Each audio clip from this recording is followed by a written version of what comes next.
What's the motherfucking deal, man? Welcome to the Den. I'm glad that you could join me this evening.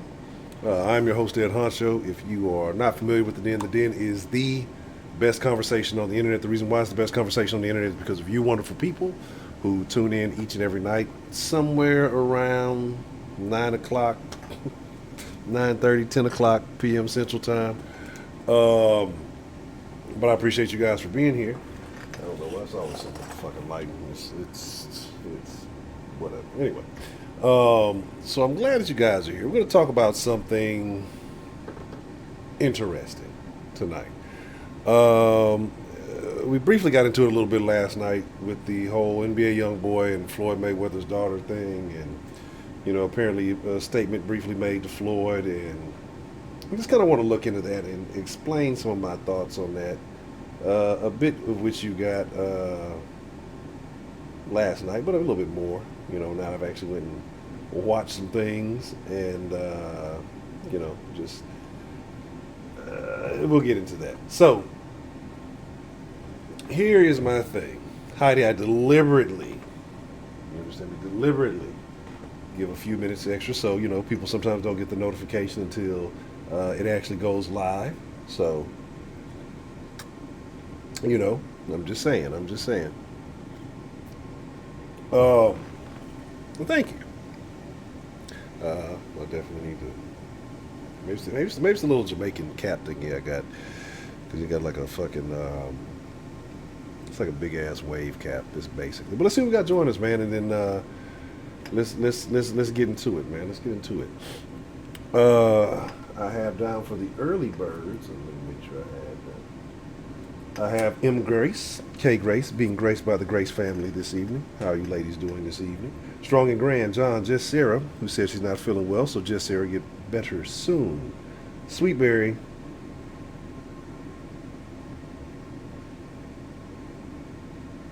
Eastside Hero Cultured, Ronald Isley, Miss Jen, and D the Gamma I have down for the early birds. Let's see, there's Heidi. I don't even know how she understands the language on this channel. Let me see. Jason S, what's the motherfucking deal? Let's see. Acito, what's the motherfucking deal? Decent Muff, what's the motherfucking deal? Let's see. All right. So, let me make sure I got the bot on so nobody can say I didn't give them an opportunity to earn their pistachios. Our culture? I don't know.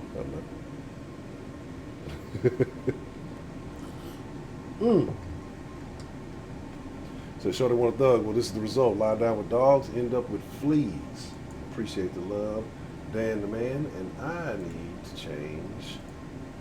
So sometimes I get bored and do stuff, and I've been studying the little A+ material. And a lot of it is stuff you already know, but like I say, it's learning the technical terms.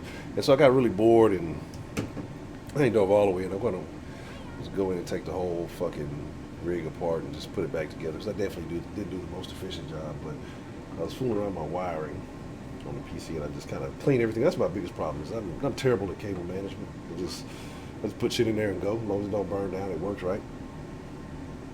So I did that, and now everything kind of not reset, but the peripherals are not in the proper places. So, we'll get it all figured out. But thank you, Dan the man, and I agree, and that's the issue. But is it all on Youngboy? Is it on Floyd's daughter? Is it on Floyd? Is it on society? Like who do we? And really, there's no blame, because none of us are really truly impacted by it. But you see guys like the Youngboy, and it's such a weird name. Like yeah, I don't know. Young niggas got some weird shit going on. NBA Youngboy, and I remember the first time I heard it. I'm like, what the fuck is this nigga, hoop or something? He's like a D leaguer or something. He's like almost. I don't know. I didn't get it. But I guess that stands for Never Broke Again, Youngboy. And then you have, like I said, you got Floyd, you got his daughter involved. But you got a lot of the youth who look up to the rappers, the entertainers for some reason. That is when it comes to black culture in America, those are your leaders, right? Like it's like those are the people that you push that for some reason black people look up to. Oh, the rappers, the entertainers. But again, like I say, there's so many other people that you could be paying attention to. But this is what gets pushed for. You know, hey, you can rap. You know, you can shoot some hoops. You can play. You can carry the pigskin. And there's nothing wrong with that. Don't get it twisted. Everybody wants to be rich and be able to take care of their families and do all those things. But it's funny how people get in those positions and they're unable to maintain it. And what is it they say? Like within like 2 to 3 years after most athletes' professional career is over, they're broke again. So um, it is what it is. So my thing is this, right? Yeah, and Kodak is in it. And I seen the thing with Kodak, but my whole deal is really not even about the rap beef or any of that, and it's really not even necessarily about NBA Youngboy or Floyd or even his daughter, but it is because as I got into last night, you can have all the fucking money in the world, but you can't buy class. Floyd has more money than he'll probably ever need. Who knows? I mean, if you have very bad habits, then he might need more. But has an estimated net worth, above 500 million. I'm assuming. I would hope it's still above 500 million. I know he had got like 300 million for a couple of fights, and of course you got to pay people down the line and all that other stuff. So when somebody gets a check, I don't sit there and assume, oh, they got all this money. Not it's not about that. But millionaire, significant wealth. Um, Thank you, Miss M. Grace. I appreciate it. I'm glad that you enjoy. Thank you very much. I'm going to make sure I jot down so that everybody gets their adequately allocated pistachio count. But thank you very much. Um, it's like, when do you like value? I don't want to say the little things. To me, it's what's most important. Like again, it's some niggas gonna be who they are. Period. Um, but I'm just like I would think that if I had all the money in the world, my kids would definitely be going to private school. They would be they would be some uppity niggas. You know what I'm saying? Like that. That's basically what I'd have to say. Like if I mean whatever, however you feel about the statement, like the point as a parent is that you want your kids to never have to deal with the shit that you went through. And I'm not saying make it a cakewalk on them, but at the same time, like you want them to be in a position where they can take what you've built and then take it to the next plateau. This situation is ass backwards. Like, and this is what I talk about when we get too involved with, loving the BS, loving the fucking the crazy. Nah, and that was funny because I looked something up and I didn't look on the thing and I saw I saw something talking about young boys mama want to kill haters with fire or something. And I was like, that's when I automatically assumed that's where it comes from. That's exactly what it is. Professor Trill, Darren, what's the motherfucking deal? And I'm like, man, I'm just like, that has to be it. Because again, I'm gonna say some shit people not gonna like, but it's gonna be the truth. Um, a lot of these young niggas come out of single mother homes, and we can get to the source of the reason why. I'm sure there's a million different reasons as to why, um, and I'm sure most of them probably could have been avoided had the proper precautions been taken. Um, yeah, that's what I wanted to. But a lot of people, Miss Smith, um, especially out of Louisiana. I don't know why they come to Houston and have homes. A lot of rappers. There's a couple of Atlanta cats that have homes in Houston too. I don't know. There's something different about the city. We different out here. But you know what the thing about Houston is? Houston is not really a groupie place. And again, like it's like you can probably live here and not be harassed like you will in some place. And I'm not saying that people ain't gonna say, oh, it's such and such, hey, can I get your autograph? But I don't think you get that same level of of situations that you get in other places. You know what I'm saying? Yeah, Baton Rouge. You know, that's not a place you want to be. But again, it is what it is. We'll get to that. Um, Now, what's his name's mom to Youngboy is a different situation because she wasn't, he wasn't born into money. He didn't have money. He made his own money. So that's one thing. Okay, so I can't fault him for being who he is. Right? That's what worked. That's what got him paid. That's what got him in the position that he's in right now. So I can't fault him for, yeah, absolutely. And it's like, so I can't fault him for being who he is. My thing is, let's look at Floyd now. Is Floyd, and you know the way he finagles with the ladies, how he entertains and all these things. Is he the reason why? Again, his daughter probably has been, I don't know how old she is, but has probably been rich her entire life. Has been rich as long as she's known what money is. Um, has never had the struggle. Has never been to the same. Like, where does someone like that relate to someone else? Like, I wouldn't expect, someone who's been born rich their whole life to necessarily relate to some of the issues that I would have. You know what I'm saying? And so, again, it is what it is, but you would expect better. Now, my issue with her, though, is you let nobody talk down on you. They didn't even know it was like a single shot. Her bitch ass daddy in the Chanel shoes or whatever. And she's sitting there looking like a Muppet in the background. And I know somebody said that she looked like she was kind of ditzy, but I think he did wake her up. So I will give her that much. You know what I'm saying? DeMarkey, get out, DeMarkey. Uh, and then Miss Paul, how you doing? And Miss Bell, how you doing? So his mama didn't even really take care of him. See, and that's another thing. Okay, well, I'm glad you said that, right? I'm glad you said that because I'm going to go back and look at some things, and that's my issue too. And that's part of what I thought. I figured his dad was either dead or in jail. Being honest, you know what I'm saying. And the mom, I figured that she was probably around, but we know how a lot of these environments are. Kids just to collect a check. You feel me? So it is what it is. Don't listen to Sweetberry. Sweetberry be lying. So again, make sure those with Floyd. Like, where's the disconnect between you and your daughter? That you don't set a better example, and she basically goes off and runs off with some nigga, and she, buying her shit. That's fine. There's nothing wrong with that. But to let this man insult you in this kind of way, and somebody brought it up. I don't remember if it was Trill or if it was prepaid. I believe in the Discord. It was basically saying that you can buy all this stuff, you can buy all the nice clothes, you can do all that, but you cannot buy respect. You know what I'm saying? Or it might have been Wicked thing. I can't remember. But basically saying that you cannot buy respect. You know what I'm saying? Uh, Yeah, that's why I seen that the thing where he got shot in his head. And like I said, I'm not knocking him because it is what it is. You know what I'm saying? Again, that's where you start talking about parenting. He made it out of he beat the odds. And me, and I say this, excuse me, and I say this not having been in that situation because, like I say, my mom was a good person. She took care of me. She did what a mom was supposed to do.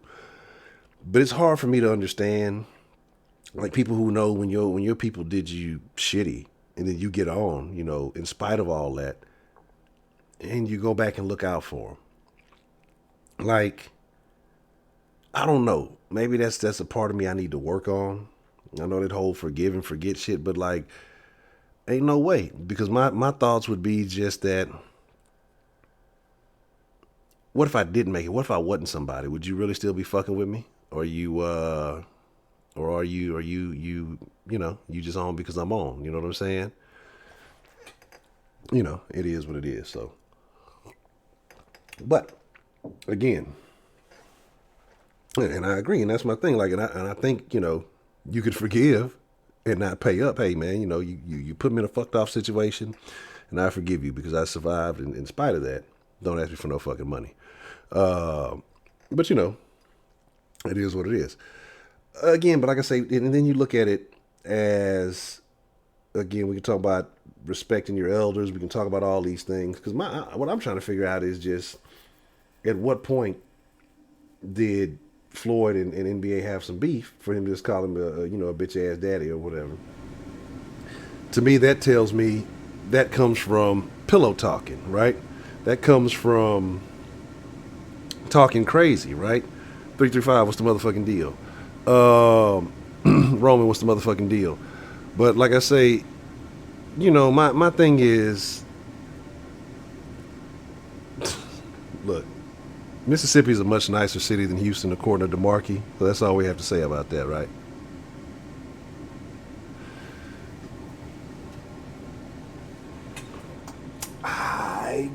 We can still make that happen. We can still make that happen. Miss Tisha Smith. Miss Unique. You'll always be unique to my heart. T360, what's the motherfucking deal, man? What's going down? But here's my deal, right? My thing is just like, it's like, yeah, why, congratulate him on his success. I think it was a prepaid said that man was making like 34 mil a year. Somebody made 34 mil last year. Man, I congratulate you on that. But I'm trying to figure out where the beef is between him and Floyd. Why you got to be a bitch ass daddy. But to me, that comes from her pillow talking with him, saying some shit about her not caring too much for her father. You know what I'm saying? Hey, man, look, it's 9 p.m. somewhere, baby. It's 10 p.m. somewhere, baby. But Miss Juicy, how you doing this evening? What's the motherfucking deal? Heidi's a hater. Heidi doesn't like any place where black people are. So there's that. Heidi murdered you while you were not here. 335. You should expect nothing less. We already know how that goes. But my thing is just like, so I question the daughter. You know what I'm saying? Like, you've been given everything you want. That's why I say money can't buy class. Money can't buy anything. You've been given everything you want. You've had a cushy life. Because I think I remember seeing her a while back, some years ago in a Floyd interview, and they was all kind of just sitting around looking goofy when he had a bunch of his kids there, and I didn't think nothing of it. But everything you've ever wanted, never had to struggle for nothing, don't know what the struggle is. You out here stabbing bitches in Houston, going to jail for what? Like, are you trying to get street credit? Like, what the fuck are you doing? And the thing that, like, that's what I say, that's like what I don't understand, because I feel like in no other community but ours, and it bothers me, in no other culture, I guess you could say, and we talk about the culture, we talk about the community and all these other things, that, like, niggas who are well-to-do, like, have no reason to be involved in any kind of niggerish shit whatsoever. No street shit, no off-the-wall shit. Like, you can say silver spoon, you can call it whatever you want to. Like, no reason to be involved in anything like that. Feel like that's some type of rite of passage, like to prove that you're a real man or that you're a black man, you got to go and do this foolish shit. When that shit means nothing, like, we put this goofy shit on a pedestal, and it's like moving fucking backwards. And that's the thing that I don't understand. Like, and I've talked about often, like in other cultures, the Jewish, I think with the bar mitzvah, Hispanics, they got it's more for the girls at the 15 or whatever. But you have examples of a rite of passage. You know what I'm saying? So at a certain age, you start getting treated as a man should or a woman should, and then you start to respond that way because people look at you that way. In a lot of, I want to make sure I word this right. In a lot of black communities, the lower end black communities, I hate to say that because it's not like there aren't nice black communities, because there are, but they definitely get overlooked all over the country. There are. But in a lot of hoods, the rite of passage is jumping off the porch, selling some dope. If you rob and if you jack, whatever it may be, it's not a positive thing, and that's my problem. Like, how do you change that image? How do you change that outlook? How do you change that perspective? Because when you continue this cycle of the rappers being the guy that you look up to, and they're rapping about nothing but negativity, the youth believing they got to do this negative ass shit, and half the rappers ain't doing the shit that they talking about, but they got people believing it and doing it and participating in this nonsense and these shenanigans, and then fucking their lives off and ruining their lives. You know what I'm saying? And so my thing is, like, how do you change the game? How do you change the perspective and what people value? Is it too far gone? Is it what it is now? I mean, again, because like I said, there are plenty of other good examples, but I'm just lost. And so that's kind of where I'm at right now. You know, my thing is, like I say, bigger than just them having beef. It's where how do you get class? What is class?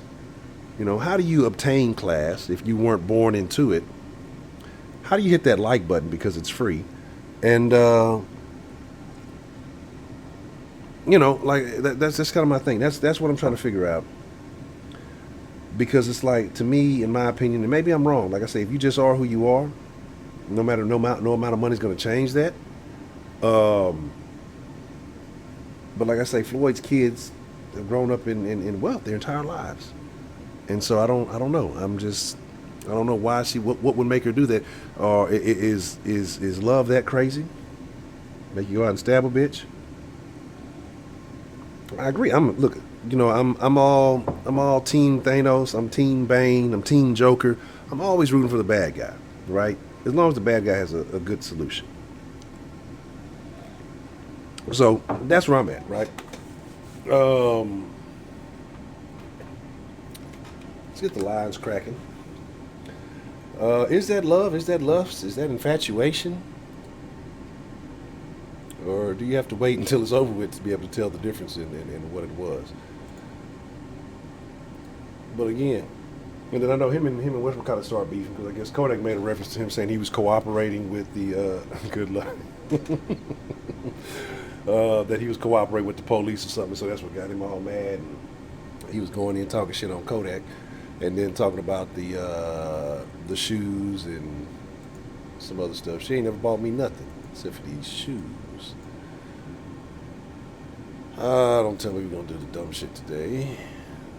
Hold on, I might have some technicals to fix here. Let's see. I don't want that. That's what I say. I guess I should have fixed everything before finagling with it. Let's see. Let me know if I sound really low or if I am audible here. Let's see.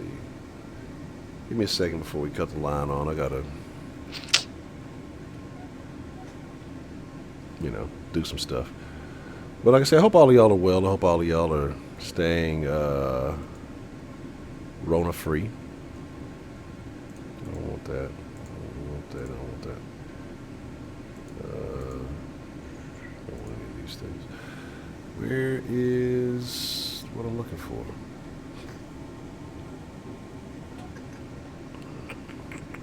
I may have to fucking cut this whole thing off. I don't want to do it. I don't want to do it, but I might have to.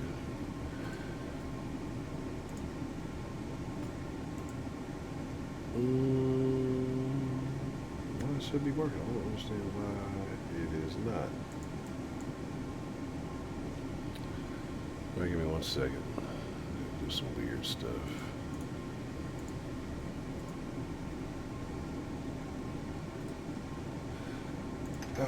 Maybe I should have probably planned this before I got all the way into it. I'm trying to figure out this. All right, there we go. Okay. Give me 1 moment, and we'll get the phone lines open. Also, we have a submission or two for the Guess That Dinfolk game. I told you we're going to start doing something like that for those of you who want to participate. Those of you who may not. My fucking stupid ass Firefox update, you piece of shit. For those of you who may want to participate, and for those of you who may already, have pictures and things like that, but you want to participate, like I told you, we could make it anonymous, make it look like they used to do the videos on cops and shit. And again, we'll do some type of pistachio award for whoever guesses, and then for whoever participates, they'll get a bonus also. So we got a couple of calls I've missed. Hopefully, this will act appropriately. And okay. All right, so we'll try it out. Let's see. Hopefully the fucking mic works. If not, we'll get this thing resolved one way or the other. Yeah. Okay. Oh no.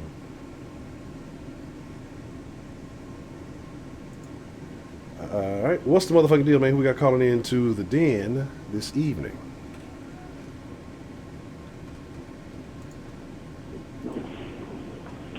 Hello, hello. Hello, hello.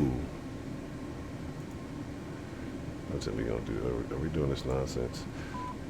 Maybe it's not working. God damn it. Let's see who's got the right settings.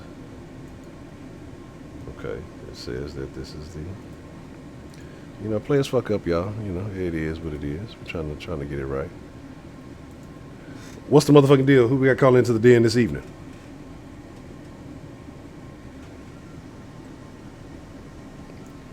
Hello? I don't know. Testing, testing.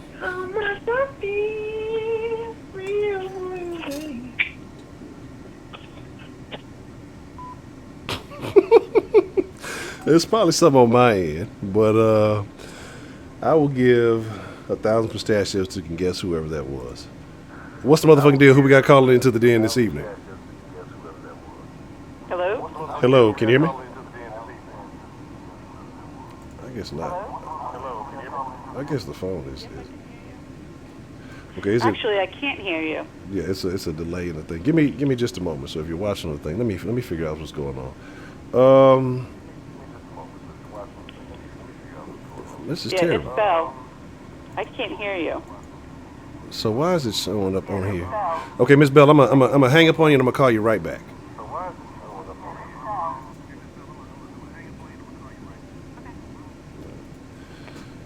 All right, let's try this. Let's try this. We got a lot of people on the line here. Let me see what's going on. Again, I have no idea what's happening right now. Okay. Let's try this. Okay, hold on. I'm gonna call you back, Miss Bell. We got another call. I'm gonna take this call, see if it works, and I'm gonna call Miss Bell. What's the motherfucking deal? Who we got calling into the den this evening?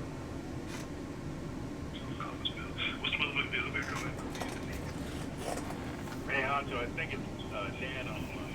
Yeah, it's Dan. It's just I don't know what's going on. It is Dan online, but I can't hear you. Turn up my YouTube volume. Yeah, give me a moment. Then I'm gonna hang up on you. I'm gonna figure out what's going on with it. Y'all give me just a second. I'm gonna pause the line for a second and try to figure this thing out.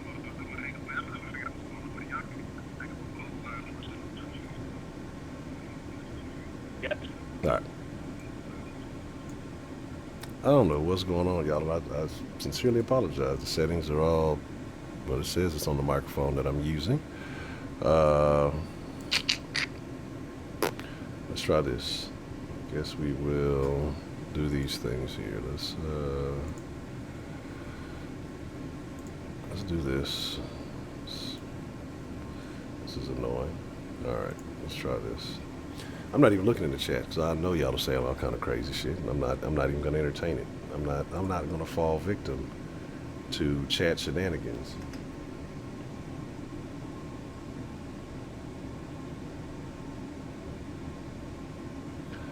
Okay. So I'm looking at it, showing everything should be kosher. All right.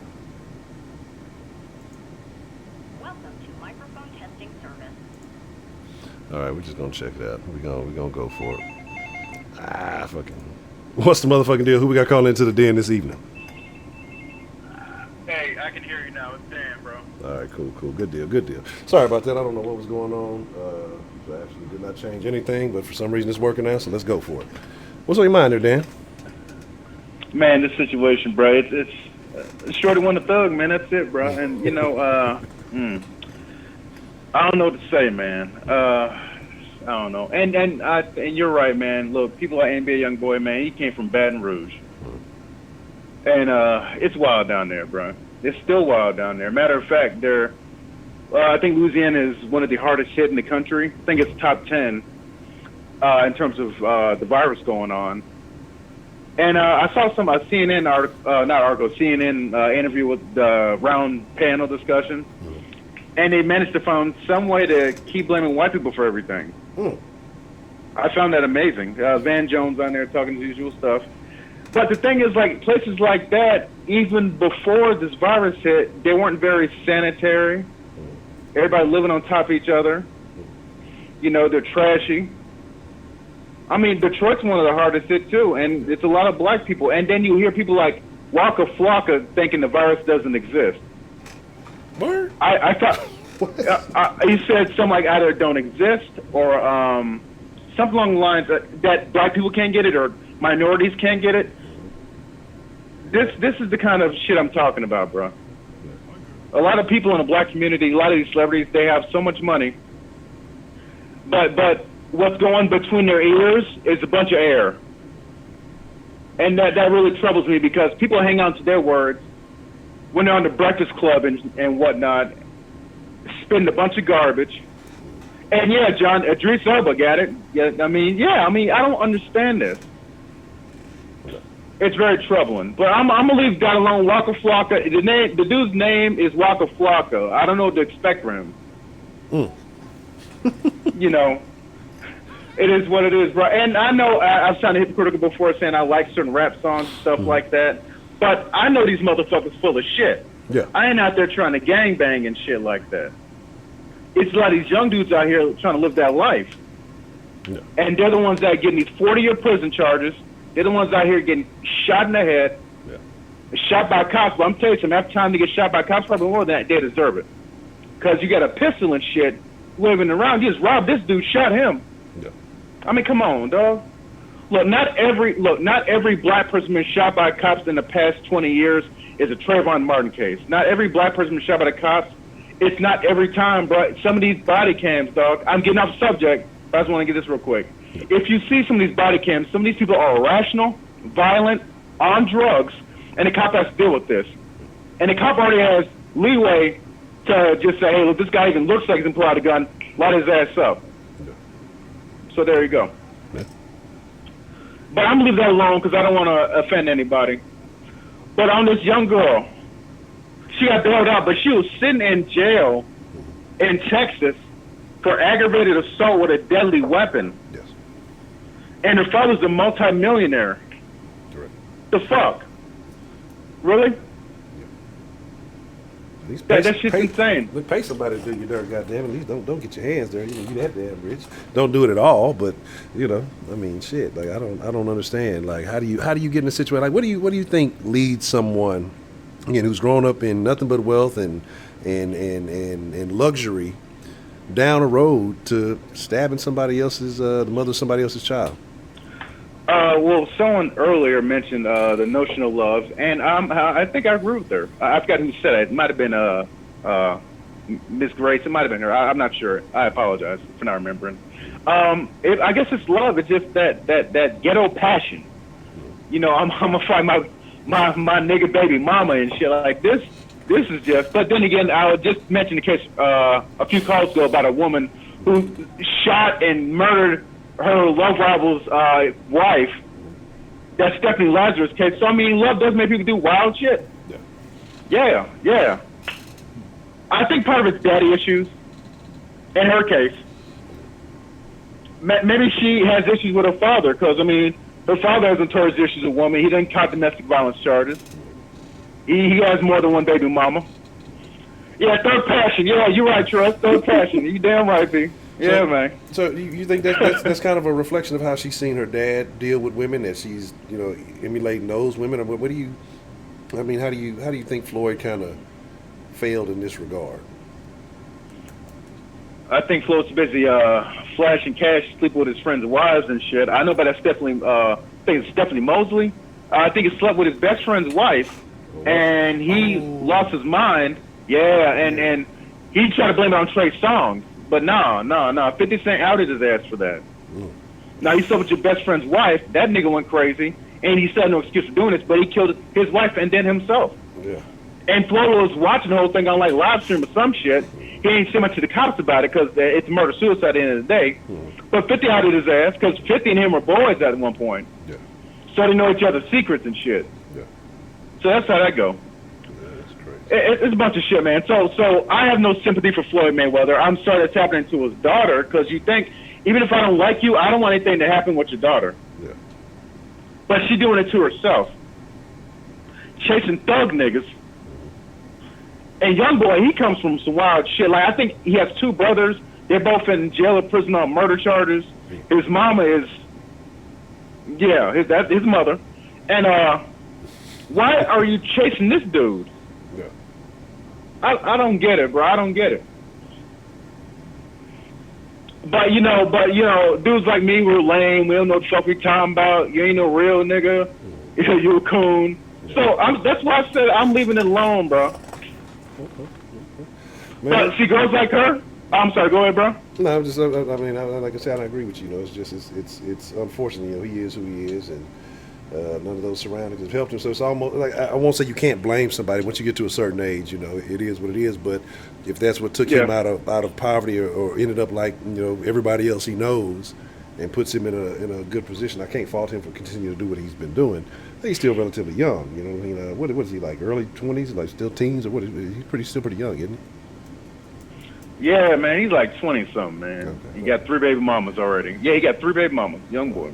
Okay. Which is not surprising, because that's where the culture's leaning to. Because the former masculinity in the black culture, I mean, from what I've witnessed, usually if you can't bounce a basketball, you can't be rapping about something. It leans towards the more negative aspects. And I mean, we've seen what kills me a lot of these rappers when they get in their 40s and 50s. They act like they never said none of that shit. Yeah. And they become civil rights activists. Now, I respect them for trying to speak from a different level, but they don't denounce the dudes now speaking the same shit they were speaking when they were hustling, trying to get in the game. Like, bro, you can't be talking about shooting niggas in the head for 20 years and then, last 5 years, we need to be there for our people. But never mind what I was talking about. I mean, no, you have to denounce what you used to say. Yeah, I agree. I definitely agree with you. If not, you are a fucking hypocrite. But most people aren't anyway, so whatever. So, but yeah, Shorty want to throw it, bro. That's all. I'm sorry. Go ahead. So I posed a question earlier. Like, what would it take? Do you think for that whole perspective to change in the black community? Because it's probably. I'm not saying it doesn't happen in the Hispanic community. You got everybody want to be El Chapo. All the Mexicans want to be El Chapo. Yes, I'm racially profiling everybody tonight, so y'all get ready for it. All the Asian people want to be Bruce Lee. All the white people. I don't know. Y'all, but I would say Bill Gates or something. I don't know. But it's just everybody has a target, whatever. But for us, for some reason, it seems like it's always it's either rapping or entertaining. Like there aren't other options. Like there weren't other great black people that did a lot of other things. But what do you think has to change for that perspective to become different? Or is it a socioeconomic situation where, hey, rapping can get me out of this bad environment, just like school could too if you take it serious. But what do you, in your opinion, what is it going to take for that to have a significant impact on how we view things? I would say the unification of the black family. The father stay in the house. The mother don't chase him out the house. But I know it's not going to happen anymore. That day's dead. So I think we're done. I think we're done. Okay. Yeah. I think it's a wrap. Yeah, I've said that before too. Yeah, I think it's a wrap, G. Like really, I mean, we had that coming out of slavery. We had that, even with the Klan, even with Black Wall Street, even with the Tuskegee experiment, even with Jim Crow. The black family stayed together. But the minute in the 60s, 70s, and they were warned about this with the Moynihan Report, when fathers were shuffled out of the house due to the whole Great Society that LBJ put out. And I'm sounding like a conspiracy Negro. It is what it is. But this is facts. The minute the welfare system was shuffled onto the black community, black men were booted out of the house. Like, we'll pay you, pay all your kids. You don't need that nigga, girl. You're an independent woman. And look at the results now. Correct. Look at the single-parent households. Look at the violence in our communities. Like, I'm done. And NBA Youngboy is just a product of his environment. I'm not even mad at him. I'm not. I'm disappointed in Floyd's daughter. Yeah. She should know better than to get involved with some hood rat dude. But does she know? Do you think Floyd, was prevalent? I mean, yeah, he had a lot of money. He could always throw some money at the problem. But do you think he was really prevalent in her life? That he was there to teach her those life lessons, or did she just see him like everybody else saw him? Being flashy all over the television or whatever else it may be. Do you think she had a different view or perspective of him? Or I guess so. I can't speak on how he raised his daughter. I honestly can't. I can see with the end results, her stabbing a pregnant woman. Yes. Yeah, and I saw someone disagree with me. Look, man, and I've said this before, I hope I'm wrong. I hope that the black community finds a way to fix itself. And I understand as a black man, there's certain things I don't understand what the black woman's going through.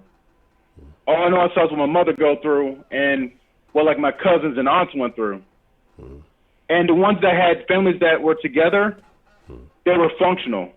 Correct. The ones that didn't, it is what it is. That's all I can say. So I don't mean to offend you. It's just I'm just looking at the results, man. The fruits of the tree. So yeah, man. But she already got bailed out, so it is what it is. Yeah. Oh yeah. And I ain't trying to hold you up, Honcho. You probably got a lot of calls on this.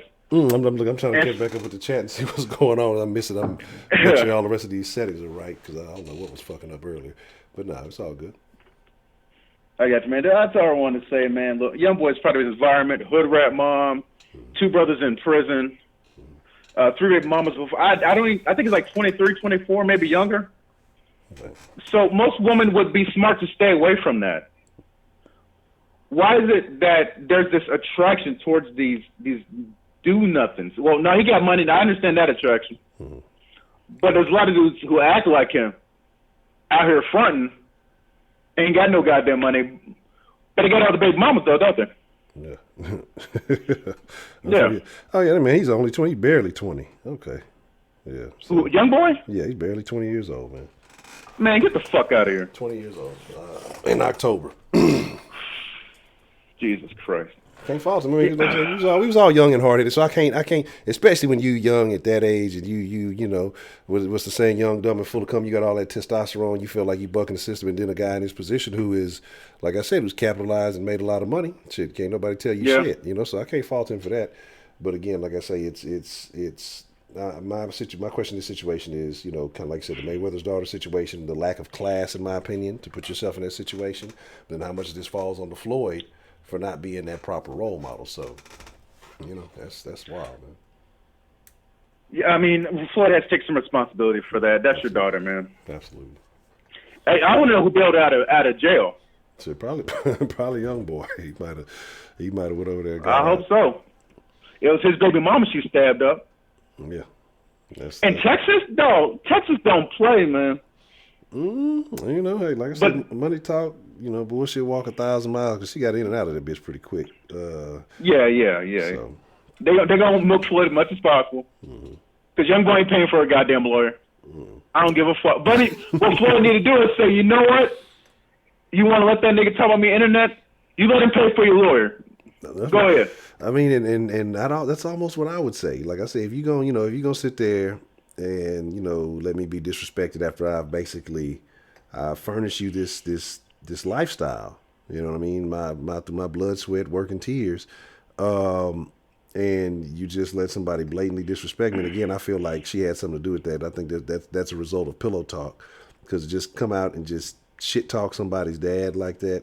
And again, some of these young boys, they think they got some nuts and they ain't tripping. They don't give a fuck about nobody. They ain't my daddy, so fuck them. But I really feel like she had something behind that for him to just feel so free in saying that. Yeah. Now, someone in the comments, Miss Smith, she mentioned that in your 20s you don't know about life yet, and you're absolutely right. I agree. But in some of these communities, in your 20s, you can get wrapped up in a lot of shit that'll have you in a jail cell or a grave real quick. And it's up to the parents to tell them, hey, look, get the fuck out of here. Do something with your life. Push them to do something with their life. Respectfully, don't force them. You got to let these kids know, man, ain't no fucking joke out here, bro. I agree. Yeah. But that's all I got, man. Okay. Well, that's the bet, Dan the man. Well, I appreciate you calling in and working with me through the technical difficulties, and I appreciate your comments, man.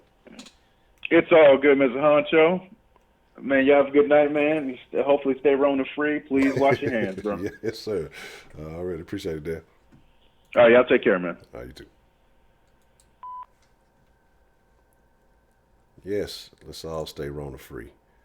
Let me do it like this. Y'all know how a guy gets down with the gets down. What? Don't tell me we on the shenanigans and tomfoolery right now. Hold on, let me see where we at. Where we at?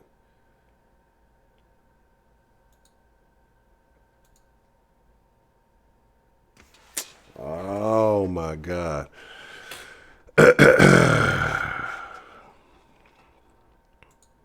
All right, so I don't know if somebody may or may not have called in, and if you are still online, make sure that it's properly hung up because I don't know why it seems like it does this sometimes when everything's not. Okay, there we go. All right, cool.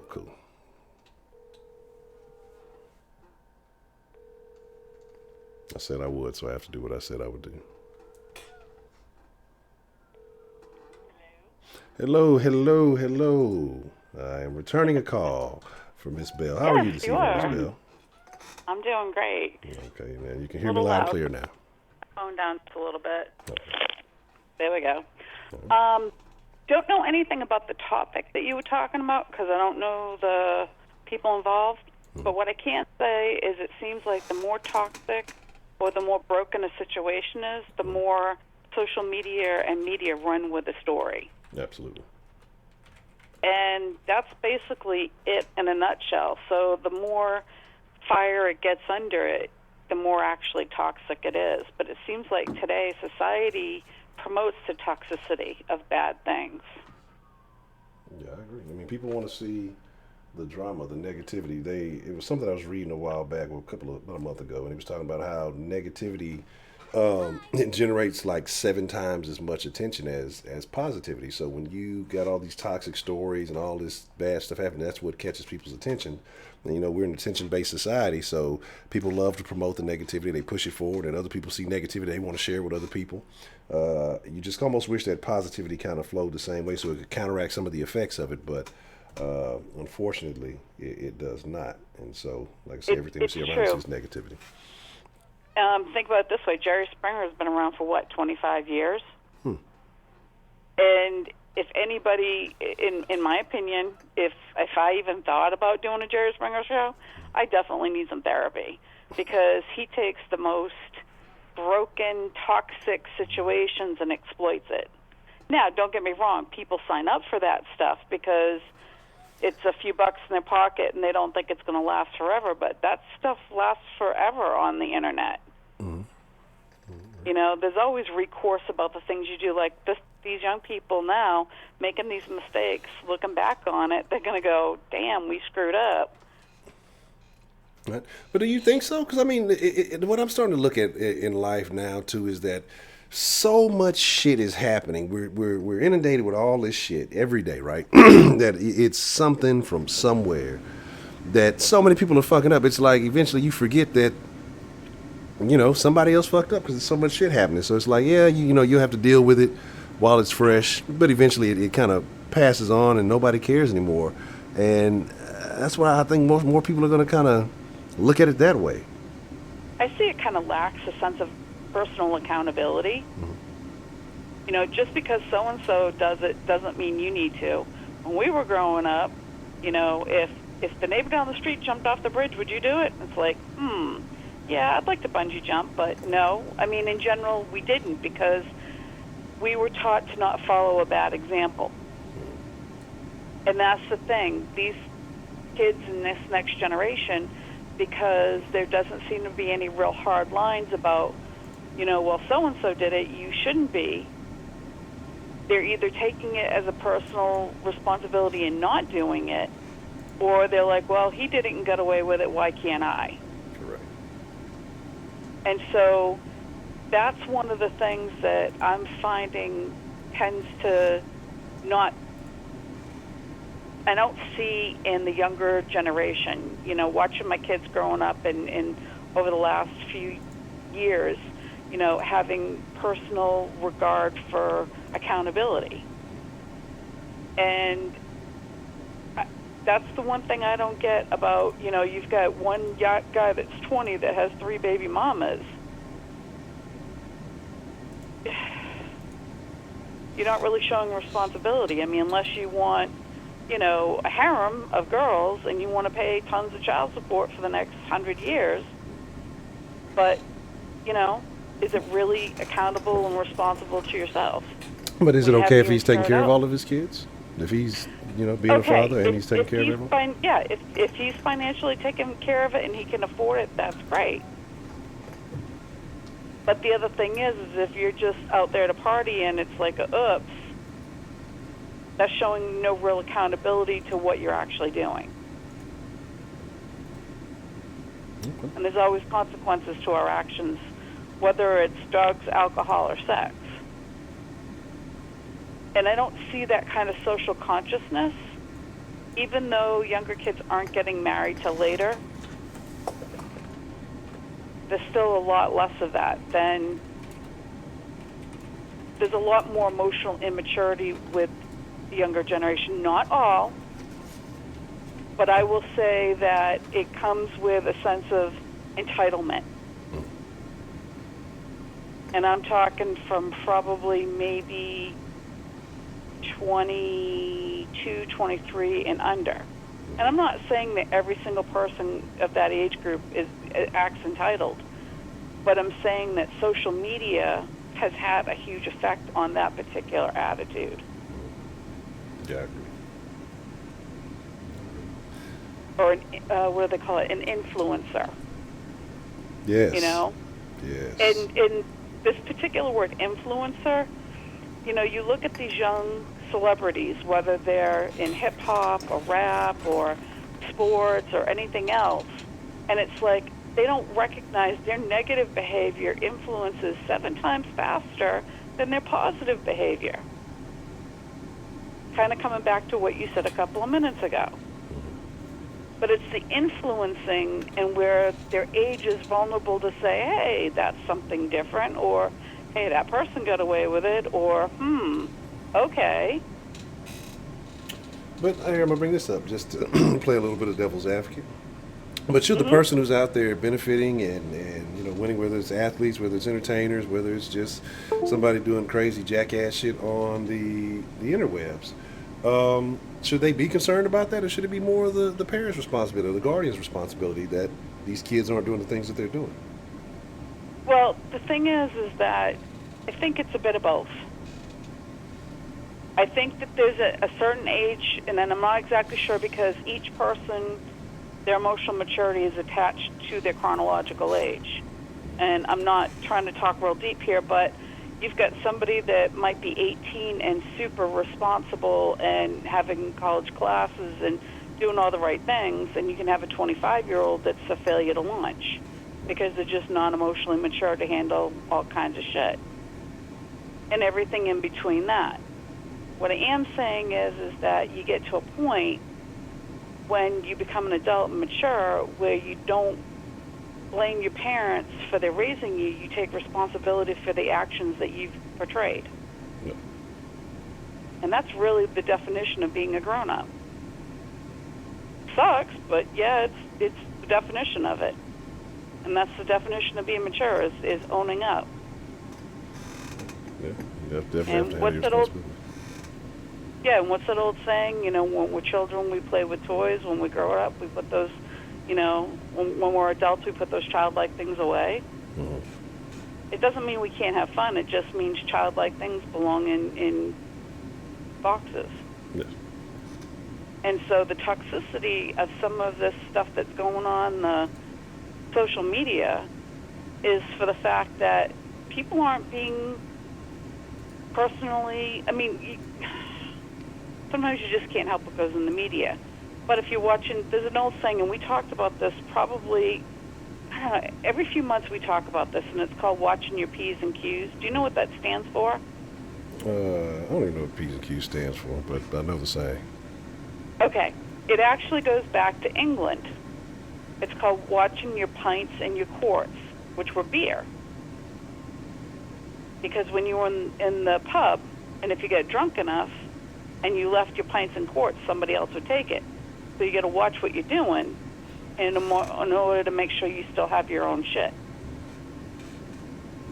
And that saying's been around since probably before my mother and grandmother, but it goes back to watching your own stuff and how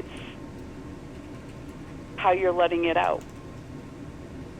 Or as we say today, putting a filter on it. And that's another thing. Kids don't seem to put filters on anything. And I'm not saying all. There are a lot that do. No, But I definitely agree. when it's off, it can be almost toxic. Yeah, And they don't. I agree. Well, you have a lot of parents too, though, that encourage, like, what bothers me is like some of the babies. I've seen a lot of this because, especially for likes and views and videos, you see a lot of parents who will encourage their children saying, foul language or cussing, and they're saying crazy shit. Little babies, and they think it's cute and it's funny. But then at what age is that no longer cute and funny? And then you have a problem on your hand that you've created, and then you're mad at the kid for saying stuff that you thought was okay or cool. And so I think a lot of that happens. You got a lot of parents nowadays who are also trying to be friends with their kids, and so they don't enforce anything. So the kids never they never get checked the way they need to be. You know what I'm saying? And so again, I think a lot of this, like I say, it falls back on that parenting. And I agree with the filter thing. That comes with the society we live in. Again, all the crazy stuff you see on social media. Again, likes and views and all that other stuff. But like I don't know. Like I said, again, do you think the problem is getting worse, or do you think that there's a point where we can turn this around, or are we headed down a downhill slope? Well, it's always probable to turn it around. And this is my absolute favorite parenting saying. You can either raise your children and enjoy your grandchildren, or you can be friends with your children and raise your grandchildren. Yeah, that is a very good saying. It's extremely true, because there's a lot of people I know who were definitely friends with their kids, and their grandchildren call them mama or pops or whatever. And they call their real parents by their first name, and that's a very sad situation. Oh, my daughter's going to be 20 this summer, and she had the audacity to call me by my first name. And let me tell you something, that shit didn't fly with me. Was it a throat punch? I still have a room with each one of my kids' names on it. Oh, that's terrible. Not that I've had to use it in probably many, many, many years, but it's the point that there still needs to be a line that they know that they've crossed. And I'm sure everyone in the den knows when they get called by their birth name, government name, full name, that they know they're in a heap of shit at home. Yeah. That whole Especially when the first, middle, and last comes in, you know you're in deep doo-doo. And so it's just, the thing is that it's a balance of knowing when you've crossed the line. It doesn't mean that you have to be a fence rider. It just means that we don't have clear. All right, let me rephrase this. It seems like society has very mixed messages today. And I may be the only one to see that. I'd like somebody else maybe to, and especially with this topic that you brought up tonight, it's like the mixed messages is we want this adult female to not talk badly about her father, but yet he's done something that, this is probably a bad example because I don't really know that situation, but I will give an example of is that society promotes the negative and the toxic, but what we really need is the healthy and the boundaries. I agree. And as teenagers, they rebel against it, but that's kind of when they need them more to know where the dark bottom line is, and that there's serious consequences for things that if you walk over that line. And that's truly parenting or grandparenting. So are you looking forward to becoming a grandparent eventually? I just found out on Friday I'm going to be a grandmother for the first time. What?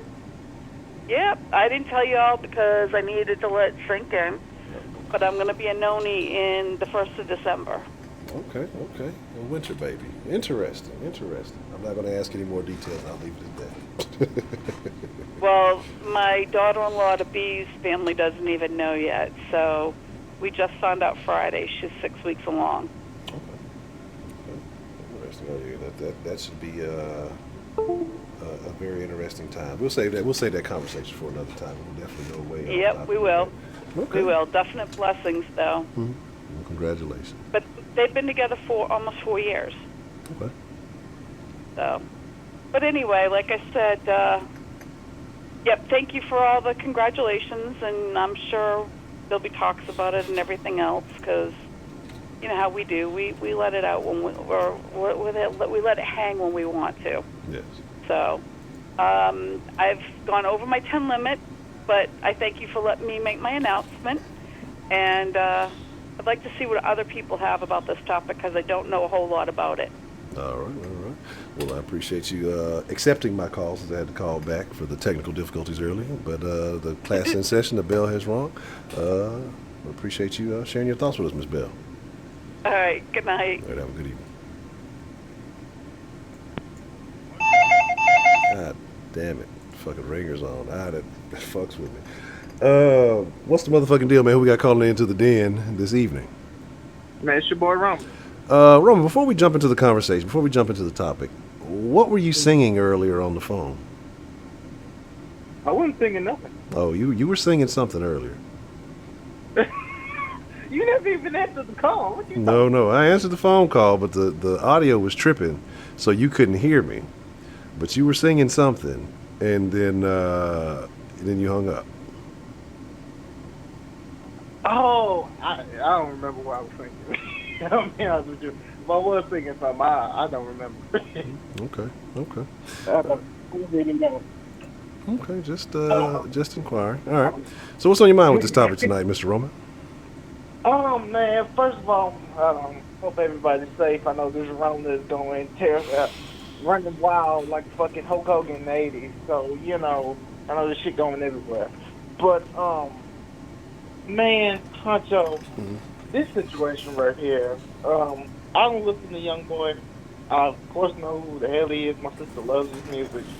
You give it a minute, you know. But and I know a couple songs. I know Youngboy, but I don't listen to him. But look, I know the man got what I think 5 baby mamas, all sons.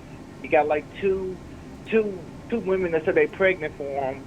He's 20. I know that his mom named Sharonda. I know a little bit, so I can tell you that. And you know, in this situation, it's sad, but it's not shocking. But it shows the what's the right word for this? It just shows the I don't know what's the word I'm trying to look for. You know, it just shows how what the black community is turning into. You know what we are forming into. You know, the thing is, Honcho, we as a people, we're hypocritical, and we're so flip-flop. We don't know what we want to be. You know, like the shade room. I hate the shade room. They're so dirty, so messy. All they do is promote negative for black people. But this is the part that get me, right, Hunter, right? Mm-hmm. So let's say it's Martin Luther King's birthday, right? They're supposed to post saying, happy blah, blah, blah. It would have been Martin Luther King's 100th birthday to this revolutionary, blah, blah, which is great, which is what we should do. You get what I mean?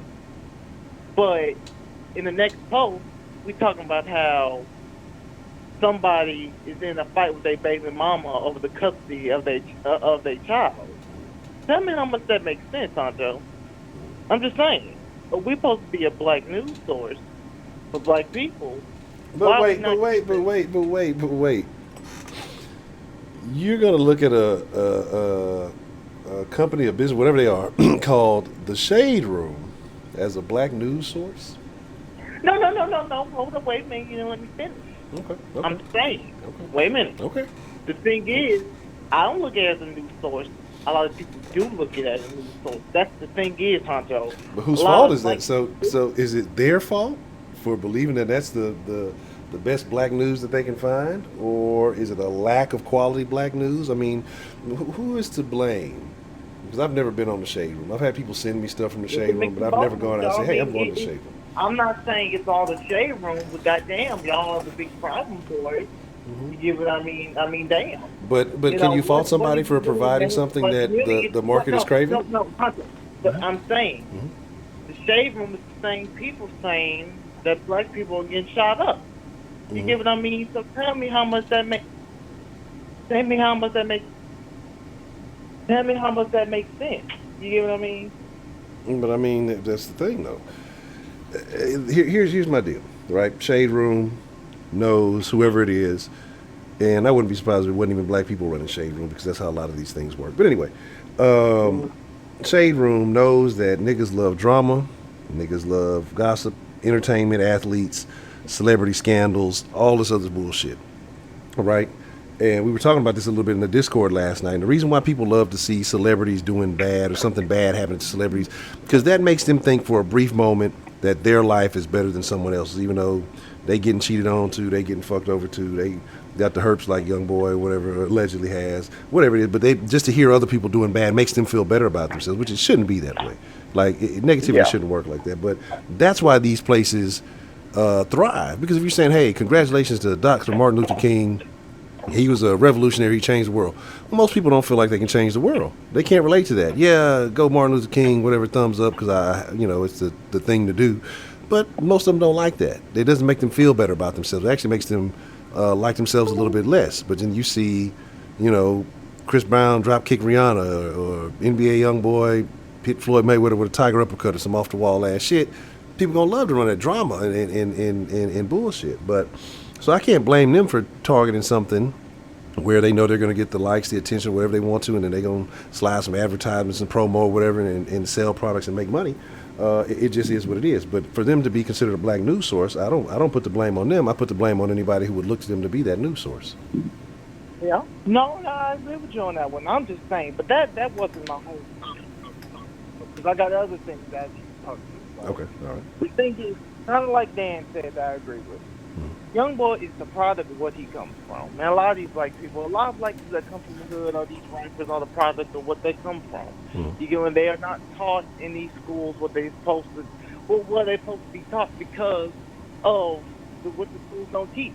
I mean, the schools take out the useful knowledge that needs to be taught, especially kids of color and kids of all, but they don't want to. They teach you stuff that you want to teach. They want to teach, or they teach you stuff that's unnecessary. You get what I mean? And, what black people have always done, and we've always had trust in other people other than ourselves. And this is what I mean by that. We allow the Democratic Party to take over us, make all the rules for us, do everything we say, and now we ain't got no word to say for it. Because when you look at the crime bill, who wrote the crime bill, Honcho? What's your partner? Your partner wrote that, man. Yep. I know he got you a vote, man.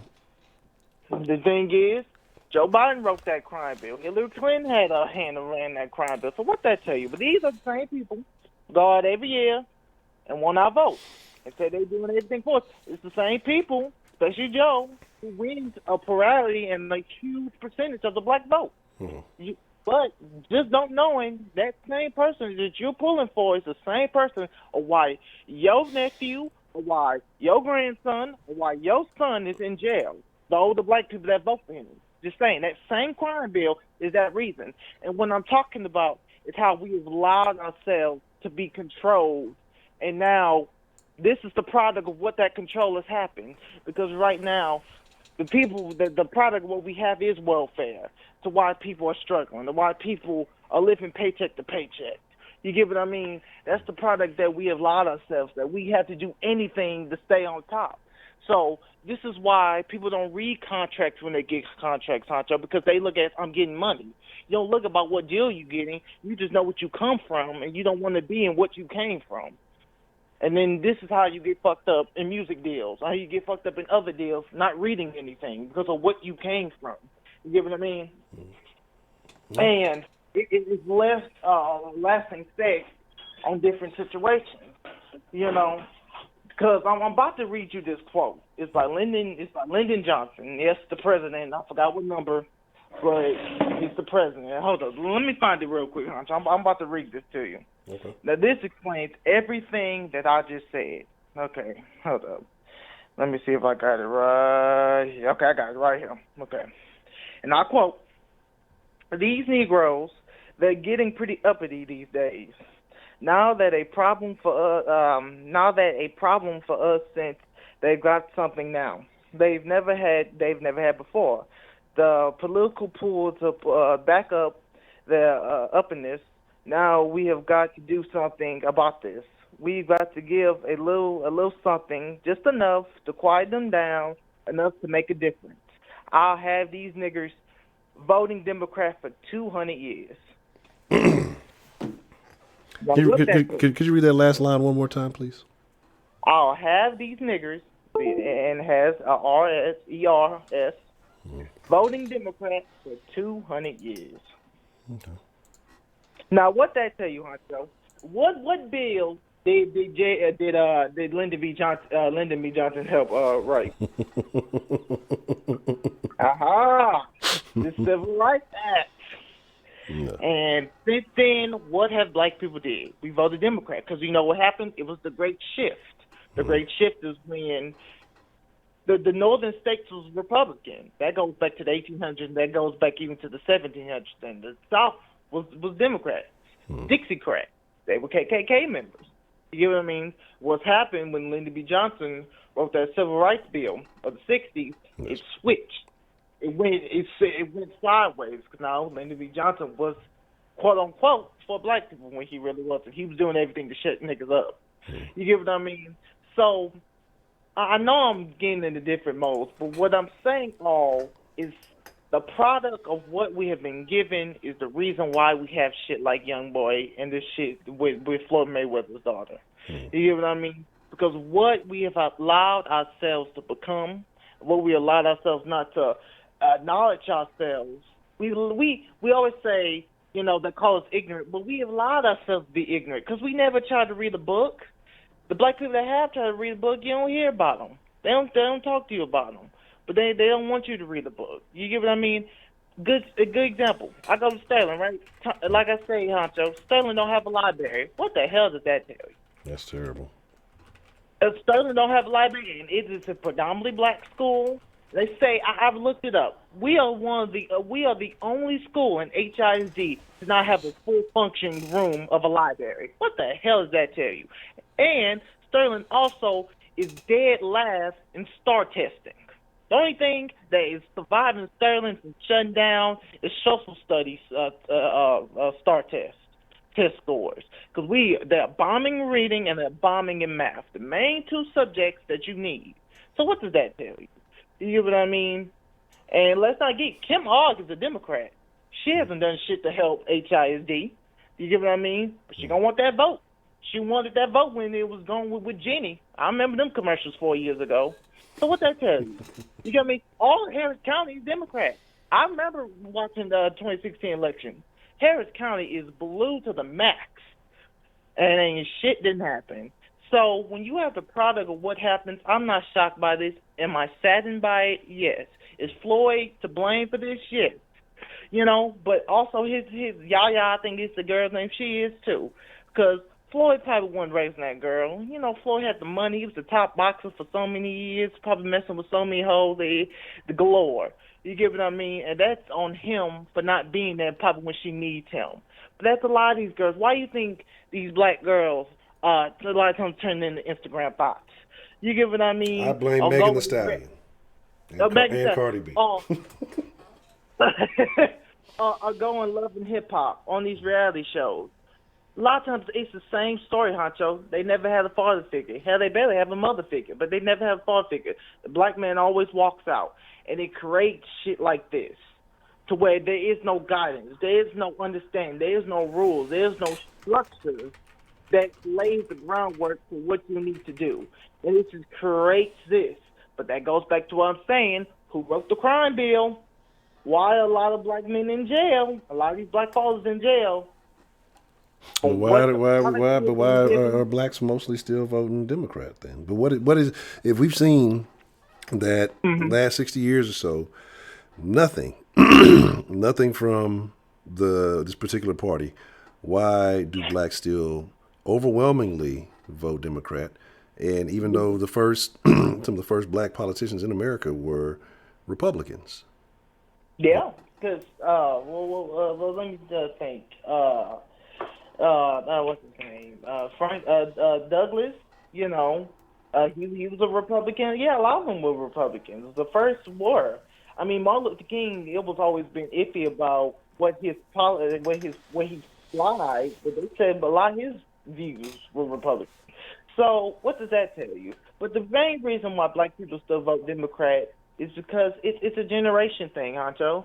You gotta realize, man, they grandma voted Democrat. Their mother voted Democrat. Now they're voting Democrat. The thing is, they don't want to do research because what your mama tell you, what your grandma tell you, you won't believe them because you thinking what they're telling you is not hurting you. Because when we think of parents and we think of grandparents, they are there to guide us. What the knowledge they are giving us is to help us and that we think is right. And a lot of times we carry on with that. So we go for what our parents did. That's why we're voting that. Not even knowing the people that we're voting in is the same people fucking us up. No, we're going for the people that we're voting for because that's who our parents did. Look, the thing is, the Democrats, why are you thinking these debates? They don't even talk about the black vote anymore. Because Democrats is cool, is cozy, back in their seat, leaning back. Nigga, I got this vote. You know, why I got to talk about black people? I know I got it. The number one target right now is illegals. The number one target is Hispanics. Because the Hispanics is the number one growing population in the world, especially in America. And that's your main target now. You get what I mean? They know they're going to get a couple white people. It's not many Asians. I'm not going for that market. I got blacks. Now this is the next one. When they got you, they got you. They don't care about you. They care about your vote. They don't care about what is going on with your life. So that's why. And they're going to continue getting the vote until black people wake up and realize none of these politicians care about you. It's never. Because it's never going to happen. It's never going to happen, Honcho. And Republicans haven't even dared to try to try to go into the black vote because they know they ain't going to get it. And so that's why. That's why. And like I said, I know I'm going into politics / this stuff with Youngboy, but I hope it made sense that the product of what he did is the reason why we have shit like this. I can see, you know, how you segued into that. So, and again, like I say, I don't blame a lot of, you know, Republicans, conservative on the right, whatever, because, you know, the likelihood of getting that vote is very tough. But the thing about it, honestly, I think it's much simpler than that. It's not even to me of the generational thing. All you got to do is say, hey, Republicans are racist, and niggas don't have to hear nothing else, and it's over with. They will not pay attention to anything else that's being said. And it's not that they racist. They treat everybody equally, could care less what you got going on. But, you know, because they're not playing the identity politics. Again, you know, the Democrats started playing a very early version of the identity politics and then took that shit and ran with it. The thing is, Republicans are going to tell you the truth that they just don't like you. If they just don't care about your vote, they're just going to tell you that. They're not going to outright say it, but in the tone of their talk, they're going to tell you. Democrats is worse. You know why? Because they fake like they care about you and they want everything to happen for you. And I'm going to fight for everything you have. Really, in their mind, they don't give a damn. That's what LBJ just did with the Civil Rights Act. He did it because he knew black people was going to keep bitching in his eyes. And that's why he did it. You know what I mean? Did he want to do it? Hell no. But he knew if I stopped saying it, black people would stop bitching and we got him in lock. He's been right ever since. Because since the civil rights has been over, 50-some odd years now, black people still voting Democrats. And for what that prophecy he said, it's true. And the sad part is black people, we got to wake up. We got to realize we got to start investing in ourselves and our businesses and our families. Until we start investing in ourselves, ain't shit gonna change, man. Ain't shit gonna change.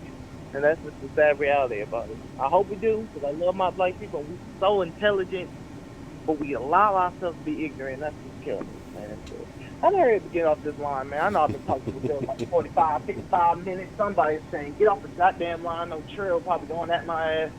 All prepaid. Ain't nobody worried about Trill. Trill driving through some place with bad reception right now. Ain't nobody worried about what Trill thinking. But that's a bit, Mr. Roman. Man, it's good talking to you, Honcho, man. It really is. All right. I appreciate you calling in and sharing your thoughts with us, though, man. Man, anytime. All right, have a good evening.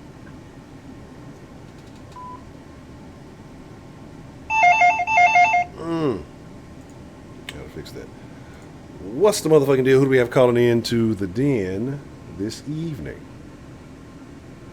Roman has arrived. Welcome, Roman. Everybody give Roman a clap. Let's clap for Roman. Let's give Roman a round. This is a much different Roman than the Roman that had called in when he first started rocking. About a year ago. Roman from about a year ago to Roman now is a significantly different Roman. That makes me so happy. No, seriously, I am thrilled. I feel like a slave that just got free. Praise God, praise be God. You know, Roman made it. He made it off the plantation. Yes, he did. Good for you, Raymond, because that's the truth. Whether people want to hear it or not, if they don't like it, it's the truth. You know, we have been doing the same old things over and over and over again, voting Democrat, and you know what I mean, and we're shit. You know what I mean? We're in shit communities, in shit schools, in shit situations, all that bullshit. You know what I mean? And our people still go hard for it. You know, for something that keeps them so fucked up, they still go hard for it. And if you try to tell them anything that's right, they don't want to hear it. They tune you right out. I'm telling you, I don't even talk to my family anymore. Mm. You know, but about this situation here, about this Floyd Mayweather. When you get heartlessness with lack of values, that's a recipe for a disaster kind of person. And that's what that girl got. I saw her mother. Her mother seemed like a ghetto piece of shit with money. Floyd Mayweather, you know what I mean? He's a great boxer. He's a good businessman. You mean, but he has no real morals or anything like that he can sit there and have all kind of baby mamas and all kind of women and beat them up and do all of this craziness.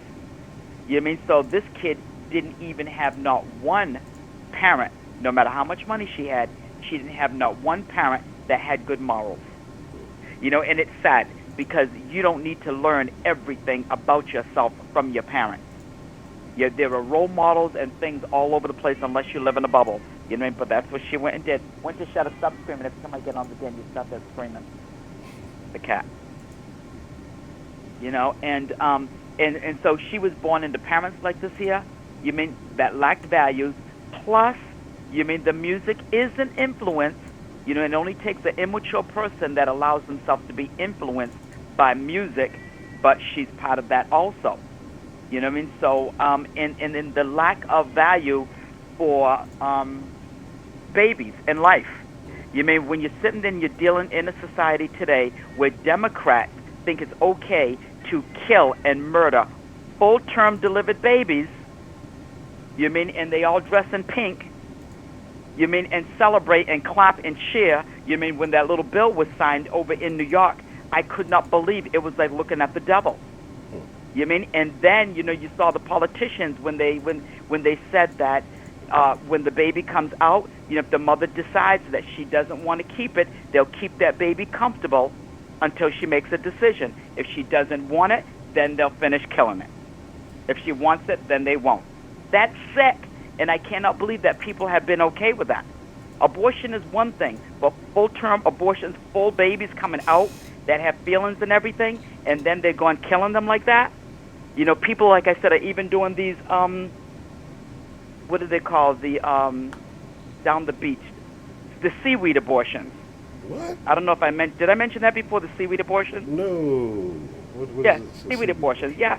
Okay, everybody look it up, the seaweed abortions. You mean last year there was a young girl, you know what I mean? She got a ride up to Boston, because they go to Brooklyn for their abortions around here. You mean, and they put some, and it was like, the baby was going to be coming out soon. You mean they put some seaweed in her. I had never heard of such a thing. And then she comes home and she goes back a few days later and the seaweed breaks down the baby's bones and makes the baby soft and everything. So when they go in and butcher the baby to pull it out.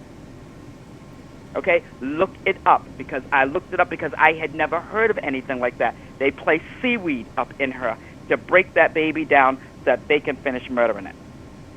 Wow. Okay? But, okay, and back to this little girl.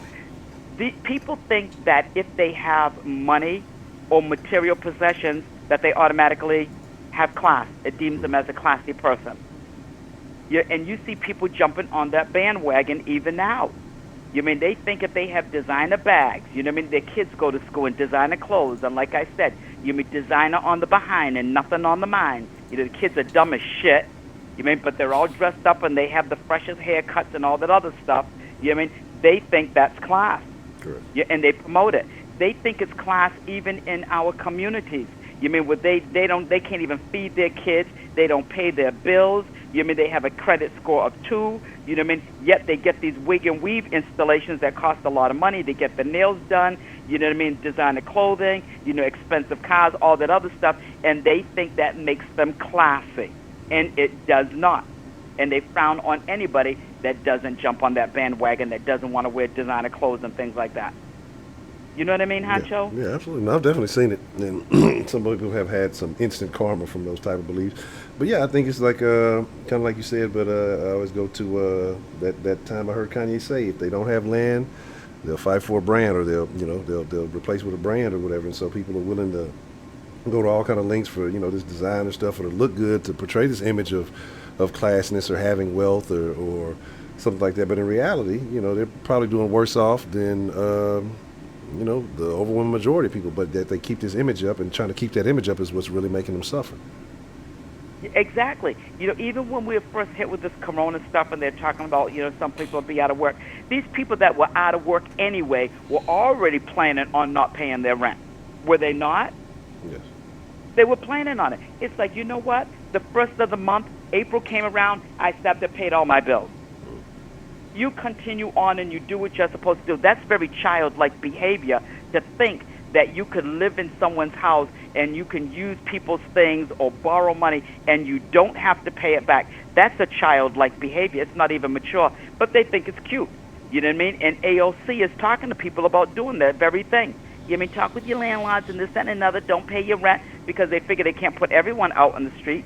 When this is over with, like I said yesterday in the discourse, we're going to have a whole new wave of problems. Okay. And people, that have been evicted, and people that homes went into foreclosure, people that have put on weight. We're not moving around as much. Well, mine is pretty much the same, but not as much. Then people are going to complain, oh, I got diabetes now, I put on some weight, and I can't walk, I'm depressed. This, that, and another. Yeah, we're going to have a whole new way. The kids are going to be dumber than ever. They're going to move them on to the next grade. Yeah, it's going to be a mess. It's going to be a mess. So it's going to be a whole new wave of problems. But in our language, my mother's language, they have a saying, it's conta non vergogna. That means you have no shame. You mean we don't allow people to feel shame where they should, and when they should feel shame, we tell them they don't have to. Yes. That they can walk around with their hair all done. I would be embarrassed if I had my hair all done up and nails on. I couldn't feed my kids. Yeah, but they're not embarrassed. That's okay to them. But then we can sit there and get a black doctor, you know what I mean? And we're supposed to shame him because he did something with his life. You mean, my cousin Buster, we call him Dr. Buster, and I'm going to tell you something, and Heidi, I remember Trill saying Heidi's the quickest person ever in looking up things, and she did with my cousin out there when I talked about that worked for the boxers. My cousin Stanley Hemsley, fresh from the projects, graduated from Harvard Medical, a pediatrician in Pennsylvania, because he left it as my mother's third to the baby sister's kid. Out of 3 kids, 2 doctors, almost 2 doctors, because then the girl didn't feel like it. You know what I mean? And people tried to make him feel like we were proud of him, like he was ashamed because he grew up in the hood. You know what I mean? And he became a pediatrician. You know, but that's what we do. If anybody makes it, you mean anything I've done with my life, I tell people, fuck you in the house you grew up in and the house that you rode in on. I make no apologies for what I did with my life. But they want you to apologize about it. They have no shame. And our people complain about their circumstances, but continue to support and go hard for the things that got us in this predicament in the first place. It's ignorant, it's bullshit, and I have no use for those people, and it's getting worse and worse. And as I get older, I'm getting meaner and meaner, and pretty soon I'll be biting people.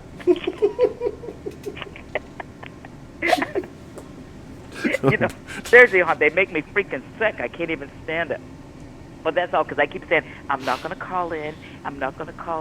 But I said, let me call in to say my little piece here, too.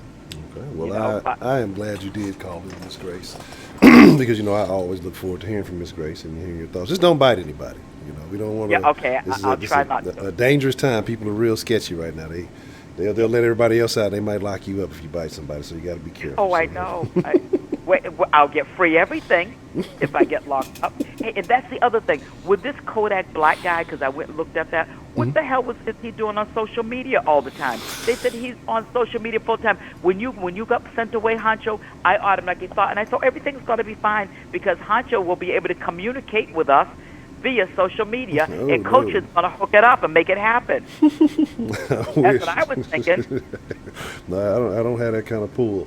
Yeah, I mean, I think it depends because I've heard some places actually do allow certain electronics and things, but that definitely wasn't the case in county. And in certain places, people have gotten devices in. I don't want to know how they got them in. Probably the story that should remain untold.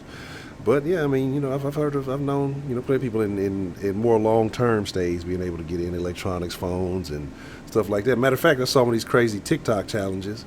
There's a bunch of guys in jail, out in the LA County jail, so they doing the dances that everybody else is doing. So obviously, it's happening. I just didn't have access. Reward and bad behavior. You know what I mean? And so the authority, when Dan mentioned it and I put down in the chat, I said the authority must know because they said, oh, there he is. He's in jail, but he's on social media. Let's get him. Yeah, let's give him more time for that. But nothing's done. 15 lashes with a wet noodle. That's all they get. A wet noodle from John's family's restaurant or something. I don't know. but that's all. And they get away with this?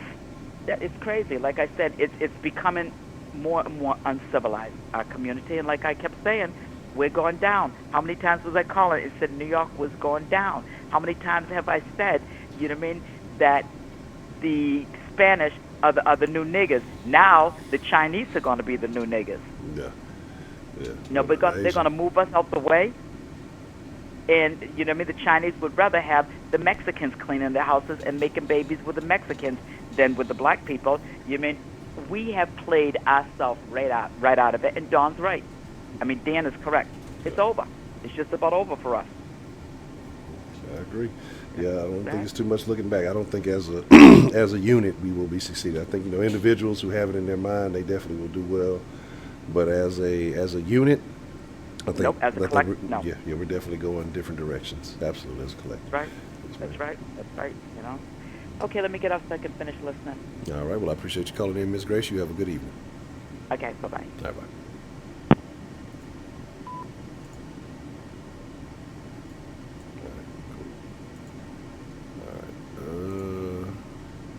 I had to hurry and make sure I turn the ringer off because the ringer bothers me.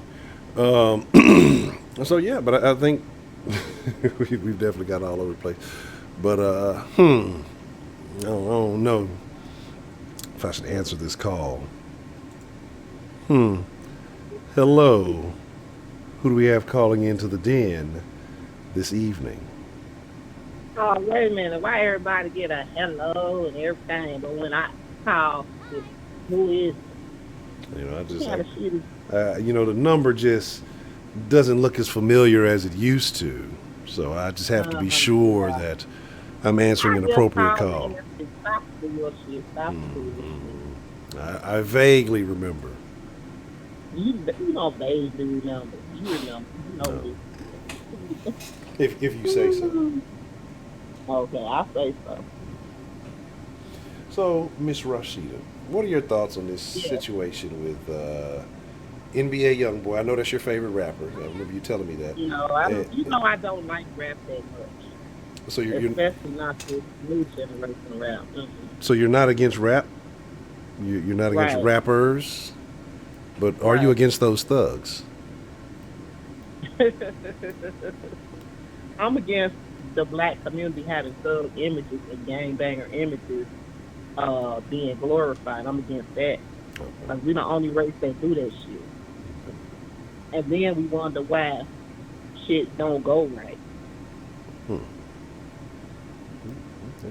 So who do you think is most responsible for this being glorified? The culture, I mean, us, the black people. Okay. Okay. So, what I mean, do you think we're too far gone, or do you think it can be changed? Is there still time to save it? Will there be a new wave, or do you think it's just kind of every man for himself at this point? So how long have the image of the gangbanger and the thug been in the black community Mm, and glorified? this has been and being glorified, and we're Mm-hmm. talking about actually gang banging and thuggery. Yeah. What would you say, the 80s? Uh-huh. And this what, 2020 now? Yeah, yes, it That's is. what, 40 years? It's about 40 So years. yeah. So until that changes, ain't nothing else gonna fall in place. That gotta go. Okay. Okay. So what do you think is going? I mean, and it's like a new wave though of these youngsters who, especially with the rappers, and they're perpetuating. A lot of these rappers aren't even really gang affiliated, or they're quote unquote affiliated. They're getting extorted and they're doing gang promotions. But I mean, do you think it has to start with the musicians to start announcing that, or as long as it keeps making them money? I mean, what do you think is who's going to have to start? Who's going to have to knock down the first domino for this to really take effect? The musicians not gonna stop because their pockets is getting fat. So as long as it's selling, it ain't gonna stop. We got to stop it. So In the home, we gotta start with the home and what you let your kids listen to, and how you raise your kids, and the role models that you want to present to your kids. That's where it's gonna start. It starts with having morals and setting a good foundation, first. Setting a good role model, setting a good image of the black man, setting a good image of the black woman. okay, Because without those images, then what's for the young people to look to? yeah, not too much. They're gonna look through the Right? rose of Because tomfoolery. the first image of a woman is your mother. The first image of a man is your father. Father is what you see. So, Okay. and I just don't understand the fascination with this thug bad boy image that a lot of young black women have. I don't get that. Now, last night I believe it was Wink had called it, and he said it's not even necessarily the thug, the thug persona, but it's the confidence. Would you agree with that? That it's more that those who It's tend the to be of the. personality. So you think that that's it? It's not necessarily the bad boy situation, but just that the way that like you said, the personality, the way they carry themselves with. It's the personality, the way they make you feel, and everything. Because I'm not gonna say that I haven't partaken in my youth What? in Say it ain't so. uh in dealing with. So I mean, yeah. But that's something that you should grow out of, definitely. But it is what it is. Okay, now it's interesting that you said that there's some you should grow out of. Now, let's take a look at young boy for instance. Now, some people say he got three baby mamas. Some people say he got five. It really doesn't matter. He's 20 years old. So I would say it's still going to take a little bit. It would take some real negative consequences for him to grow out of that. He's made it out of the situation he was born into, and he's made a name for himself, made a lot of money for himself, doing what he knows, and so capitalizing off that. Now, if he has these kids, they're going to see, especially in their most what's the term I'm looking for, He's a thug absorbent, with money. huh? He's a thug with money. Yeah. So even if He's he no did, different than any other thug I see out there on the streets of Chicago. okay, He just got but more but money. but what I'm saying is though is let's look at the kids though, right? But you like you said the Right. first mother, I mean the first woman you see is the mom, the first dude you see should be your dad. So this is who they're seeing and this is who they're looking up to. Even if he did say at 26 years old, say you know what, hey this ain't it. I'm gonna change my ways. Well, now you've had your kids growing up for several years. And they've been instilled with this mentality. And generally by the age of 6, 7, kids start kind of developing a personality, trying to figure out who they are. They can start, you can still change certain things, but it starts to get more difficult to do that. And not just him, but it's happening all across the country. You got kids having kids in high school, a very young age, and so all of that happens at the youth. So you say, we should change when we get older, but all the damage is done when we're younger, because that's when all the kids are getting popped out. Yeah. That's when, all the wildness is going on. And so, when you get older, it may be too late. And so, again, I'm not saying that you're wrong or anything about what you're saying, that we definitely should change. But is there a way that you think that we could make those changes early? And I know you said it should be in the home. But let's say even in the home that the people who are raising you don't have the capability. The problem is he's spread against around too many different homes. If he got 3 baby mamas, he can't be in each home. So, and we got to stop making it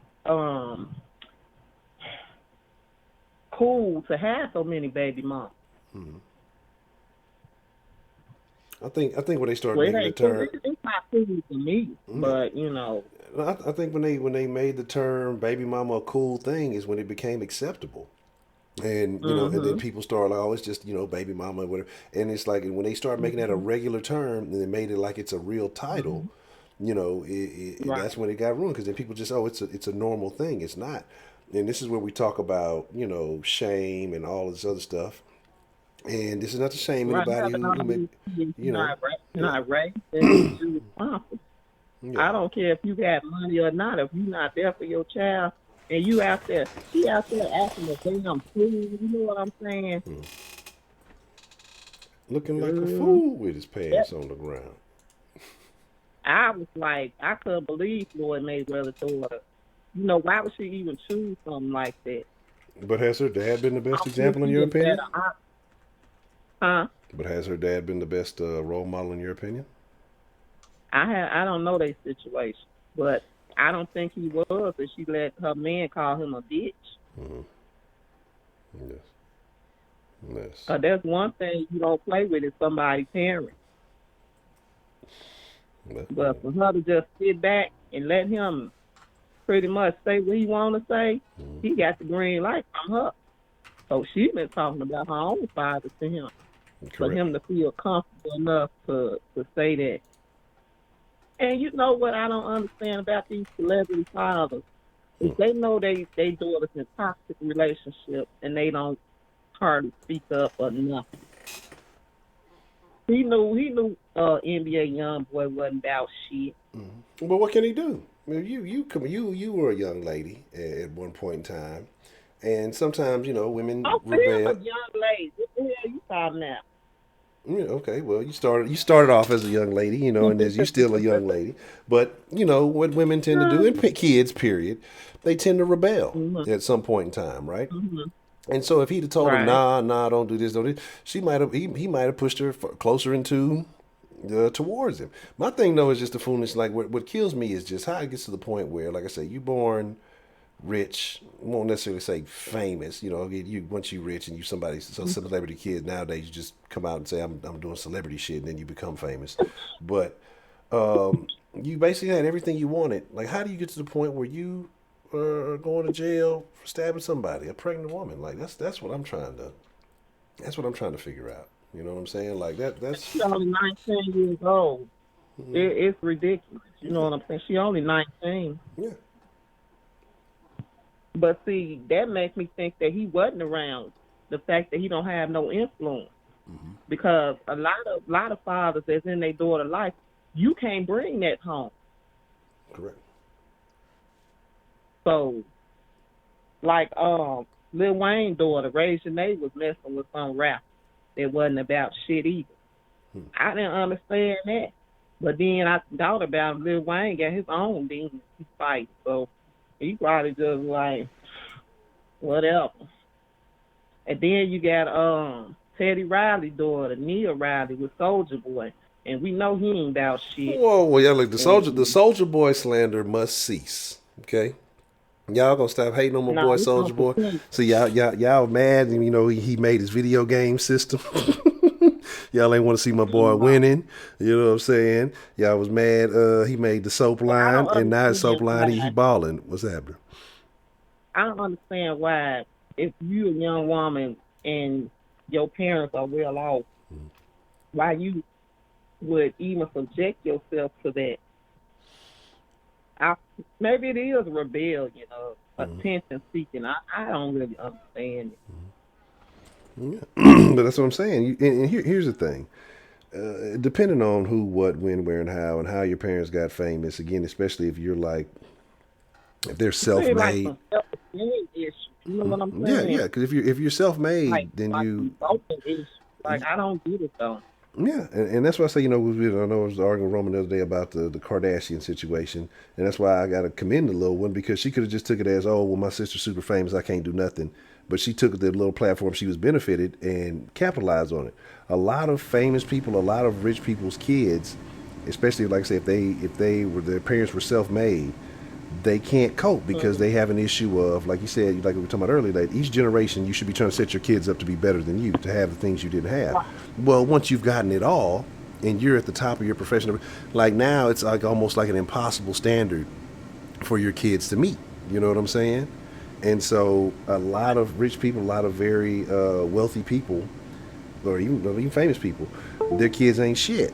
They don't have any skills. They're not bright. They just got a lot of money. They've been spoiled and ruined, and sometimes that's the parents' fault. But then they realize, I'm not worth the fuck. I'll either have to be a really rich groupie or do stupid shit to get attention, because I hold no merit on my own. But I want attention. Everybody wants attention, and so that's why they go out doing this foolish shit, and without really being beneficial. So I mean, they could do anything else in the world. You have an opportunity to be at the top of your field in something maybe not be in that celebrity light, may not be in that under that glorified celebrity lifestyle, whatever. Go be a doctor. Go be something, like, you have all the tools you need. Like, you don't need no scholarships. Just study a little bit. Go do something amazing. Like, you have that opportunity, but they don't want to do that. I understand people that come from nothing having that kind of personality, but when you come from money, I don't understand the correlation. Why you acting like that? But hey, it is what it is. Yeah, so it's a terrible situation. It's a terrible situation. DeMarcus, you making tricking statements in the DN chat. The pistachio worth something now. Now, DeMarcus in here tricking off pistachios like he always do. No. Okay, so I mean, he's still in the den. I thought he left. Who, DeMarcus? Yeah. No, he had caught a little bit of the Rona, but he's all right now, so he's back. But my fan, you don't hear my fan, do you? Yeah, I probably hear my shit more than you, because this shit right here in my ear, so I don't hear it. You good? I'm having these hot flashes. That's a young lady thing. Man, your business, Honcho. I'm just asking. Hey, we live in different day and ages in different times. Hey, things happen. I'm just inquiring. Yeah, right. But you know what? I was very surprised to hear that story about her stabbing that lady. Like, but then again, yeah, I mean, at this point in time, there should be no surprises about anything. I feel like it's just should wake up and just wonder, well, what's the craziest thing out here today? That's how shit should be approached at this point, because I don't know. Apparently, there's a gentleman in the chat who is saying that I should hang up. That why is this lady still on the den? I don't know if y'all have some beef or something. Do you know a Broderick Brooks? Broderick. Yes. That's who said that. Yes, this gentleman has been saying some very mean things. Wow. Tell me he better go sip his tea and get in the bed with his wife and leave me alone.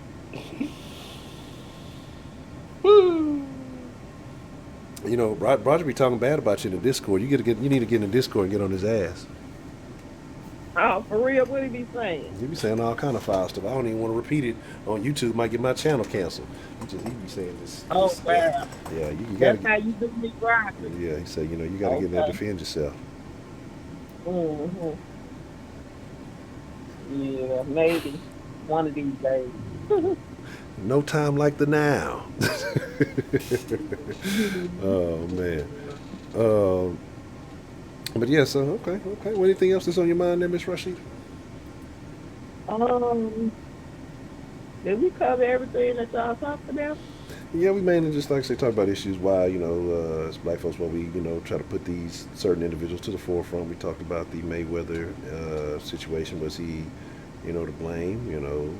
Why she would do those things, and I think we covered the for the most part. Yeah. We didn't talk about the Democrats and the Republicans. Okay. Well, what are your thoughts on the Democrats and the Republicans? I think people just vote in their best interest, and a lot of times, the Democrats come through with things that pertain to the black people, and that's why they vote Democrat pretty much. So you're saying But that? I don't really look at the Republicans as like a racist party. You know what I'm saying? But some people they might, some black people might. So you're saying that It is what it is. it's better to be addressed than to be overlooked, even though the other person who's overlooking you may have your best intentions in mind? Um, I think that the image that the Democrats are for the people is something that's ingrained in black people. So until that mindset is changed, then ain't nothing moving. I mean, it might shift a little bit. It might be a few black people fall off and vote Republican, but they in for the Democrats for the long haul. So that's pretty much a lost cause at this point. Yeah, I did not know Mike Tyson had a daughter. You know, Yeah, you ain't gonna never hear Mike nothing. Tyson got a door. Yeah. Oh no, I'd love to hear a I didn't story. know that either. It would be a bad situation. Oh Lord, have mercy. Oh, there goes Shelly with that hate. Shelly, get out of here.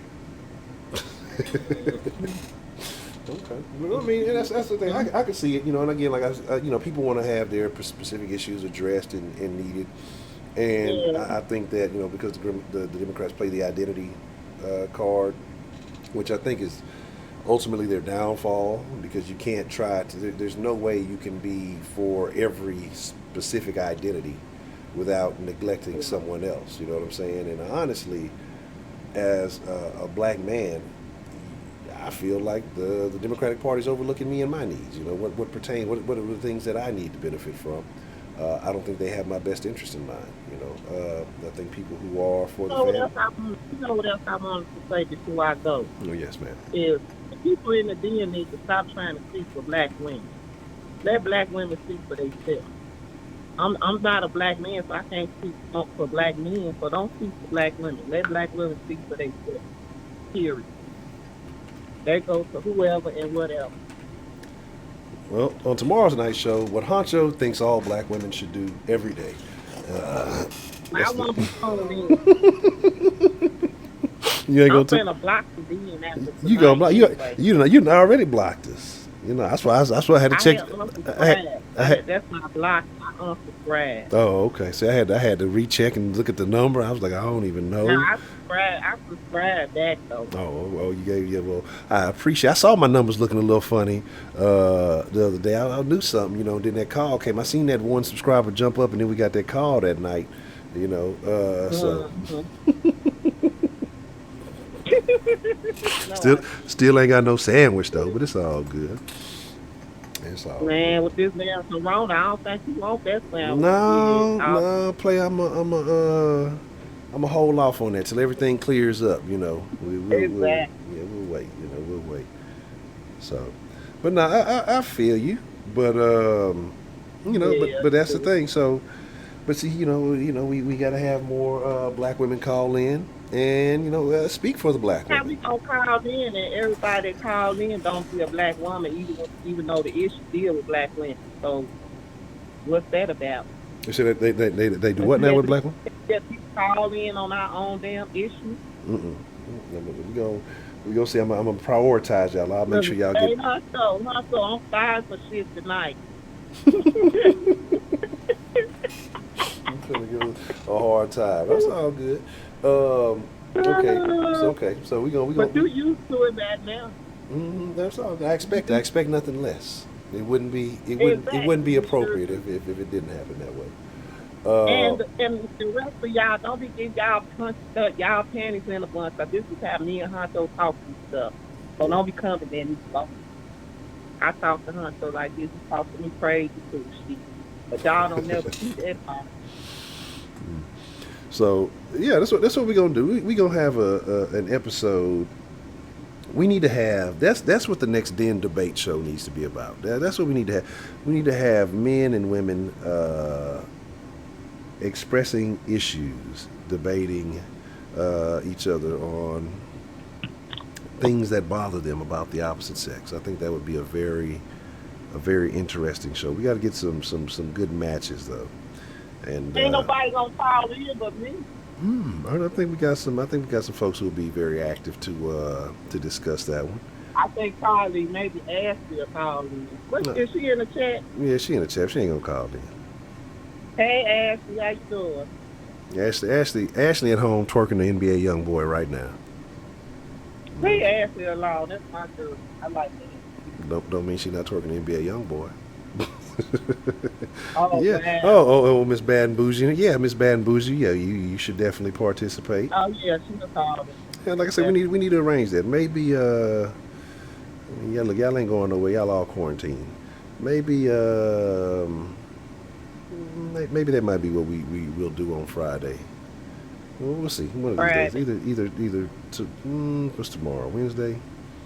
No, let's say Yeah. it'll be either tomorrow or Thursday. We'll have a den debate night, and it'll be male versus female, and I'll come up with a series of questions that are gender neutral, and then we can have a few different debates on some of these points, and so we'll get some good matches going. And Friday we're gonna see how it works. We may have another karaoke But night. It's please, been a prepaid, don't call in. what? Why they can't call in? Yeah, we at least need a chance. Yep, they gonna be over talking to everybody. Mm. Okay, Teresa say you never scared. Okay, that's gonna be yeah. We gonna make it happen then. So either tomorrow or Thursday we gonna make it happen. Friday we gonna try to bring back the Den Folk karaoke because it's been a while. Oh, okay. Yeah, it have been a while. Not in the mood. Yeah. Young boy with the herpes package. Look, I cannot confirm whether Yeah, they said that he about does it. him. He Yeah. got the hurt. They said Yeah. he gave the Mayweather daughter. Maybe that's what's making her angry. But my thing is, there's something I need to say that I hadn't said all stream, and we're gonna get ready to. What time is it? Oh, it's gonna be time to slide in just a second. But first, and apparently people don't care because remember they was all saying Rihanna had the issue, and you seen she been dating plenty of niggas since then. They say that young boy got the Yeah. issue. He been not having an issue with that. You know, people don't. When you're a celebrity, people don't give a fuck. I guess whatever. You So. right about that? So I don't know. Like I said, I can't confirm nor deny. None of my business. I don't want it. I'd rather deal with the Rona. I'll take my chances with the rolling with the Rona. But the worst part about it. So y'all know he has a song about Mayweather's daughter called "Dirty Ayana," to the tune of "Dirty Oh Diana." wow. Wow. Really? It's terrible. It's terrible. And here's one thing about little NBA Youngboy. He can rap. Little nigga can rap. He can rap. I'll give him that. Yeah, I'll give him the fact that he can rap. Yeah, And like I said, I'm not hating on him. He's a product of his environment and all that other stuff. So I'm not faulting him. He's a young don't you dude. think that's an excuse? Huh? That's an excuse for bad behavior. But here's my thing. Again, coming out of Baton Rouge, he's only 20 now. It's a point where he has to, he's gonna have to learn some shit. But when you young and you got all these motherfuckers around you that's making money off of you, they're gonna encourage him to keep doing what he's doing. Mm-hmm. You know, and it's just gonna And have to. that's the problem. Yeah, and the thing is that That is the problem yeah, right there. exactly. He's benefited Nobody off his wants bad to tell behavior. him. Nobody want to tell him, hey, bro, hold up, why you doing that? Because they about money, trying to make money off him. That's the problem. Exactly. He's made nothing but money off of that, and so Hmm. he will continue to make money. And so As they, long as that image, that thug image, and that rapper lifestyle is seen as cool, what incentive do we have to change? exactly. There's none Long whatsoever. as the He's done see, nothing but make money. long as the women, long as the women keep flocking to him, he ain't got no incentive to change. Correct. He can call you a hoe and a bitch and a slut, and you still gonna be there, Yeah. girl. Bye. Yeah, and a matter of fact, I think I want to see a couple of years back. I want to see it was a video or something him roughing his old lady up. One of the chick that he was with, I guess, who was with Hmm. him when he was young, and she talking about, oh, that's just how we play, and Yeah, he we was don't be roughing up. playing when he be getting your ass. A lot of them, I ain't gonna say a lot of rappers beat their girlfriend because I don't know, but putting up with that kind of domestic violence shit and being called out your name, hoe and bitch and slut and trick. That's where the shit started. It Yes, started with these young ladies having self esteem to know that you don't let no man put his hands on you shit. but that's the thing, right? Work at this Walmart shit. You don't need that shit because he had money. Fuck that money. But it ain't even about the money. Apparently, like it has to be something greater than that. Because I'm sure she got access to all the money she could ever need. Being Floyd Mayweather's daughter, I don't think that's probably not an issue for her. But yet Well, she I was still just talking she. about like But after average but yeah, but I'm people. saying, and I get it, yeah, in the average. But even but like we said, but you talked about a Yeah. couple of these other celebrities, like you're talking about Wayne daughter and some of these other ones, like, And that but they, surprised me too. Like they be letting them put their hands on them and get all girl bad. yeah. So That's what makes me think they need counseling. Something wrong with them in the yeah, head. that's why it's deeper than Cause money. But we you let this man put his hands on you. You don't even need his money, girl. correct. That's what I'm saying. Like, So it ain't about the money. I don't understand. yeah, and that's what I'm trying I to figure can't it out. understand. And that's why I say money don't solve all the problems. That's why I try to tell people, money is good to have. It's very nice to have money. Mhm. Don't get it twisted. It's very good to have money, but the thing How can you is, love somebody that thinks so little of you that be calling you names and beating on you? yeah, that's my thing. Is like I don't understand how you beat the chick that you with. Because like you're gonna go out in public with Right. this woman. You're Exactly. gonna go places with this woman, and you're gonna take her You out got to bruised up and put be like, makeup on yeah, you like social media. you want to take out a Your house damaged got to product. cover for black ass shit. Yeah, like No you fuck. wouldn't buy a new car, punch the windows out your car, and drive that bitch around. Like you Right. wouldn't, what I'm saying? Like, but yet Every time you beat your ass, he buy you a new car or buy you a Louis Vuitton bag or something. yeah, Girl, please yeah. So say he's sorry. He ain't sorry. He's sorry until the next time he do that shit again. yeah, and That that's much how. love in the world. Like I say, so it's a bigger issue than money. We'll probably get into that, but like I say, yeah, Wednesday or Thursday. I'm most likely tomorrow, but we will probably They get on. lucky I ain't no rapper that damn because I be beating my man ass. You know what would you rap about? You rap like Missy? Yeah, I rap the same shit they rap about. You be talking about hot girl summers and shit. Terrible, terrible. Mhm. That's awful. A couple men, a couple baby daddies. Mm, that'll be bad, We bad. like the reverse, like the opposite. Flip the script on them. That is terrible.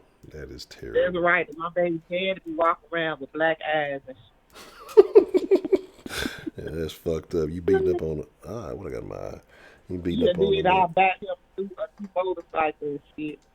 Say I'm sorry. I'm sorry, baby. That's fucked up. Mm, You gotta give them mm. man bags and shit. Hey, you gotta get with the time. Oh, okay, that's what it is. You beat them and then you treat them. Beat them and treat them. Okay, Yeah. okay, okay. Now I know. Now I know. All right, now I Yeah. know. I done learned something today. What kind of motorcycle you like? Yeah, what's out there now? I fights back. Hum now, ring king cow. I'll be on all that shit. You know what I'm saying? Yeah, we ain't going out like no punks over here. Oh, and I did not give out the early bird pistachio. I'm gonna go back and put all y'all's early bird pistachios in manually. I got the list right here, so You know what? You don't get with the program, you will be gone quick. What? Damn, we just booted They folks don't out fight like that. Mm, They ain't how that work. terrible. I can't what you say. Get down and lay down. I can't lay down. Shit, it don't work like that. Okay. Well, now that y'all, yeah, she's threatening to beat me, y'all. I'm glad y'all heard this. That she's threatened my life. That she's gonna abuse me. That she's gonna poison the sideman sandwich. I'm glad we have witnesses. Who's from the Woodlands? Y'all crazy. Y'all are crazy. Okay. Well, Miss Rashida, it's good to hear from you, and I'm glad you were able to chop it up with you. I had a nice conversation tonight. It was fun. Yes. All right. Well, hopefully, like I say, you'll be calling in when we have. I'm trying to flash your ass to the Discord. I shouldn't hang up shit. No. I'm gonna be in the Discord for a little bit, but I'm gonna get ready to lay it down here in a minute. So. You ain't finna lay shit down. You finna go to the Discord and be talking all damn night. I'm finna see it down. I'm gonna talk for a little minute, but then I'm gonna. And I want my 3,000 pistachios for this house. What? 3,000 pistachios? Inflation. Is this a pistachio stimulus check? What is going on? That's right. Okay. See, the first call and the last call gets the most. Okay. We'll have to. I get last call pistachio bonus. Okay. Well, we'll see what's happening with that. Well, I have to I have to check my pistachio account, see what we can do with that. If I got some room to spare, it's real tight right now. Don't get no pistachios upside your head now. Then you're throwing them back at people. The pistachio assault, rap beating assault. I've done it before. You know I will do it. Yeah, that's what I'm saying. This is a terrible situation to be in right now. I feel threatened. My self-esteem is at an all-time low. She be texting me all kind of mean names, y'all. I'm glad I called in. Okay. Well, I appreciate you calling in, Miss Rashida, and I thank you. No, you don't. Yes, I do. And I'll be looking forward to hearing from you whenever we have the Battle of the Sexes is what we'll call it. We'll have a Den Folk debate night, and I would definitely love to hear your thoughts. Don't tell prepaid the trio, though. They already know it's too late. Oh, man. Well, good night, everybody. Y'all take care. All right. You have a good evening, Miss Rashida. You too. Bye-bye. Bye-bye. All right. We're going to end on that note as we have exceeded our time just a little bit, but here's my deal. We will be in the Discord after this. Look, here is the dilly dally. Right? Everything is on the board.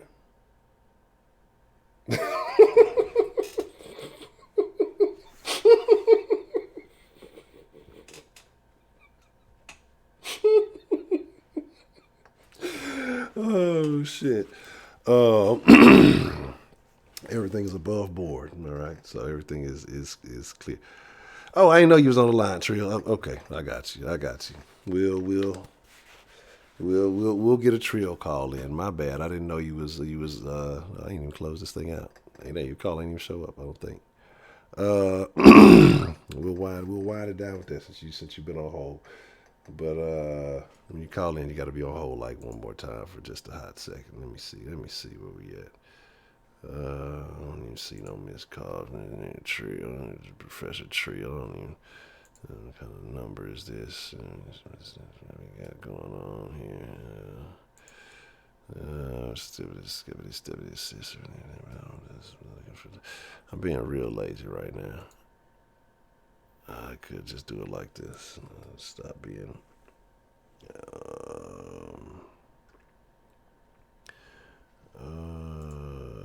Where we at?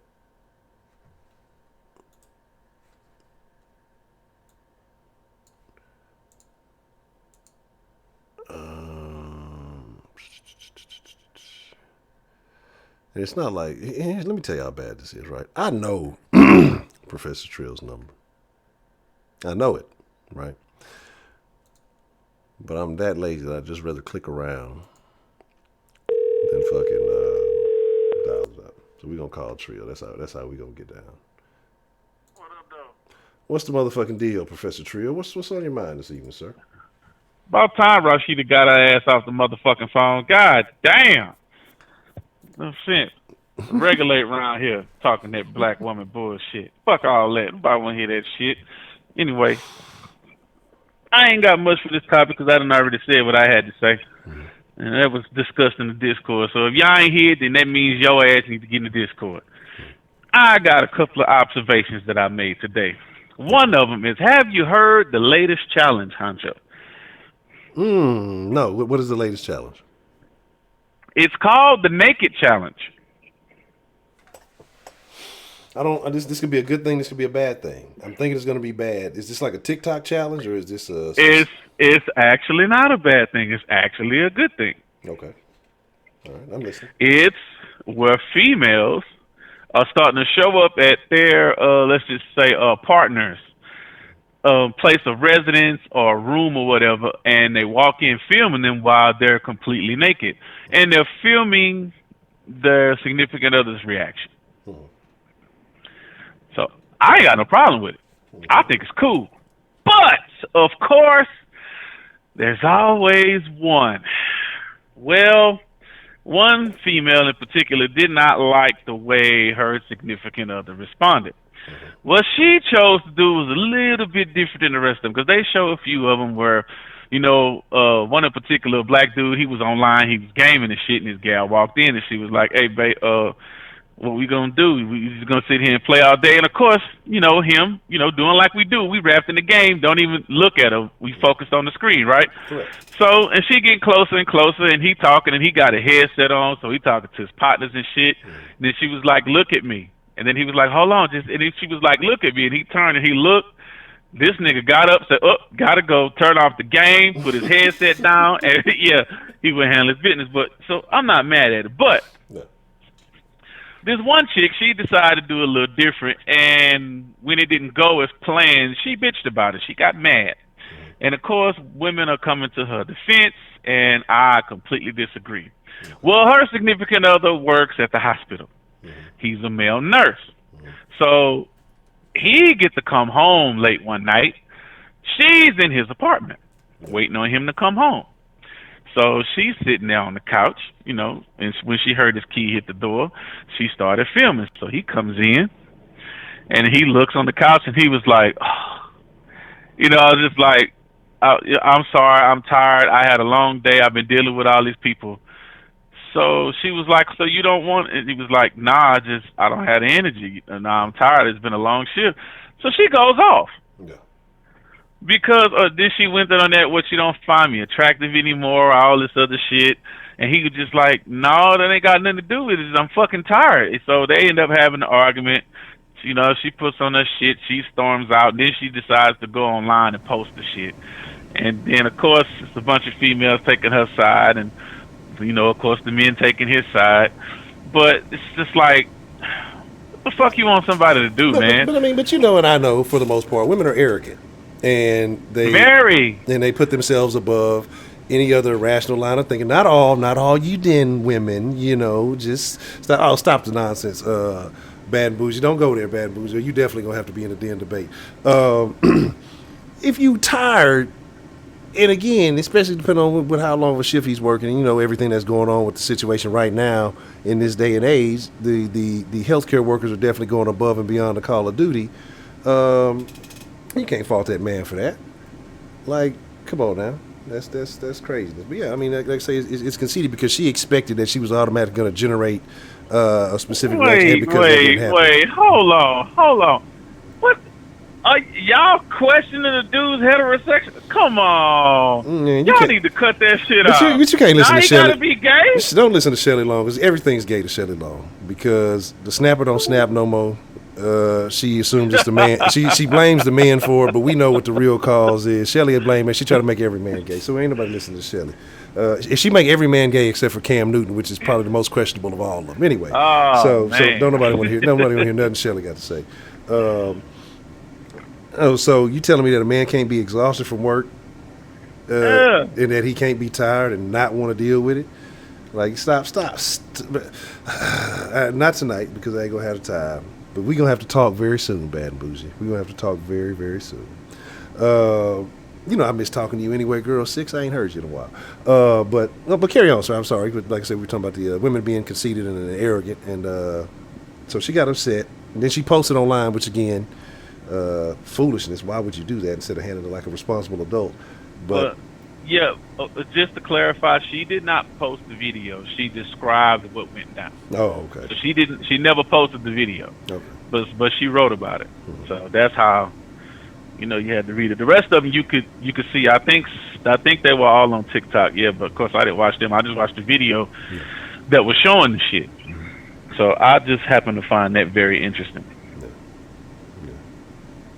I did not ignore you, Bad and Bougie. We just went past the limit, and so Trill said he had been waiting, so I honored the wait. But we definitely. Nah, he cheating. What? God, see. That's what I'm saying. But again, that's what I'm saying. This is why tomorrow, y'all, we're having the debate tomorrow. It's official. Tomorrow we're having the Battle of the Sexes debate. I'm going to come up with a list of questions and we're going to debate on these topics. Tomorrow is the night because I'm glad you called and shared this, Trill, because this is just, it was just the right ammo to get this fueled up to have this conversation tomorrow night. Wednesday night, whatever, it's probably Wednesday, wherever you may be, wherever y'all are, we're going to have this conversation. But, yeah, and that's the thing, too. Like, a lot of women, there's a lot of women who don't realize some of y'all are super annoying. You know what I mean? In relationships. Y'all can be super annoying. She might be annoying. She may be, like, if he's coming home from work, he ain't expecting, like, did she say she went over there so it wasn't like they lived together or anything? No, they didn't live together. She said she was waiting for him in his apartment, so I'm making an assumption by what she said. So, yeah, that might have been his thing. He might have really been planning on coming home and going to bed. No telling how long he's been putting up these consecutive hours and days. I've seen a lot of these healthcare professionals say that they've been working for weeks and haven't had days off. So, but that's the thing. Thank you. See, that's why I fucks with Unique. Unique understands. Here's the thing, though. Lazy sex. He could be exhausted. He might have COVID-19.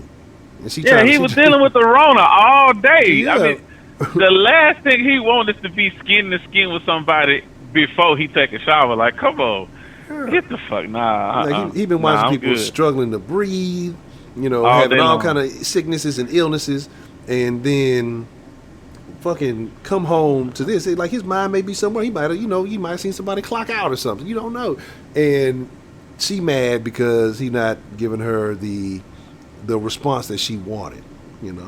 Again, that's arrogant on her behalf. If you're gonna play the challenge, that's the whole thing of a challenge, to see what happens, what the outcome is by you doing said activity. And she failed the challenge, or the challenge didn't work in her favor, so she upset about it. Like, that's on her. I have no issue with it. What? Y'all made him gay. I'd rather him have a Rona than y'all change his whole sexuality. What y'all talking about? Come on, man. Terrible. This is what happens in the dead.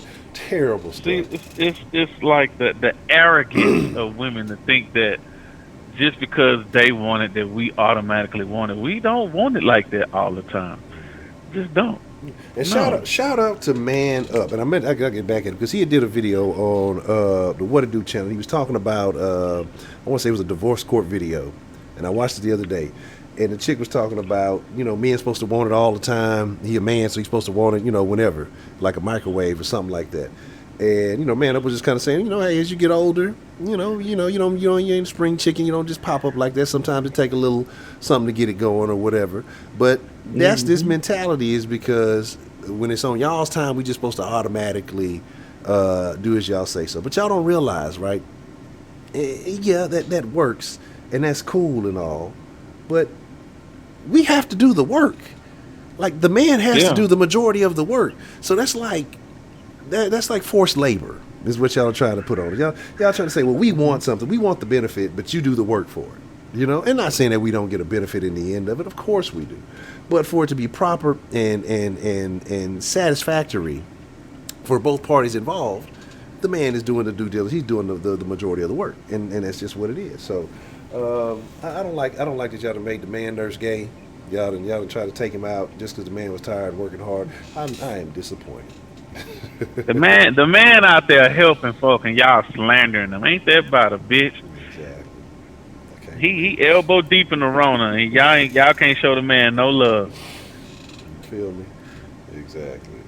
If anything, she could have sucked him off or something. Yeah. Shit. Hey, thank you for saving the world today. You know. Yeah. And help that man out. That's what she should have done. Yeah, suck a nigga dick or something. That's what I would have said. Yes. The wise philosophy of you put in some goddamn effort. If you got time to be at home doing these crazy challenges, or to come all the way to drive from wherever you live to come to my house to do a goofy ass challenge, then obviously she's not working as hard as this man is. You know what I'm saying? So, you know, that's that. Who the hell is Dr. Mike? That's the dude that danced with everybody. I don't know. You know. She could have cooked him a meal, had him a meal ready. Yeah. She could have ran him a hot bath. Yeah. You know what I'm saying? Some bubble bath, all that old shit. Trust me, he would have appreciated all that shit more than just some pussy. Like, come on. Like, man tired of back rub or something till he fall asleep, something. Yeah. Shit. Nah. She ain't want none of that. I think that's crazy. I had something else, but I cannot remember what it is. So I'm going to let you do what you do. All right. Shelly Long, don't nobody want to know nothing about your wet market. What? She's talking about something. If she naked, we know who's getting the sucking. So don't nobody want to hear about that wet market. So, but you know that's how the Rona got started. But here's he's vulgar. Let's keep it classy. Oh, Tisha Smith, stop it. You know Tisha Smith stop is, it. right? Yeah, I know who that is. You need to stop it. I don't know why y'all be acting like y'all just like this good girl. Y'all all like to get fucked. Stop playing with me.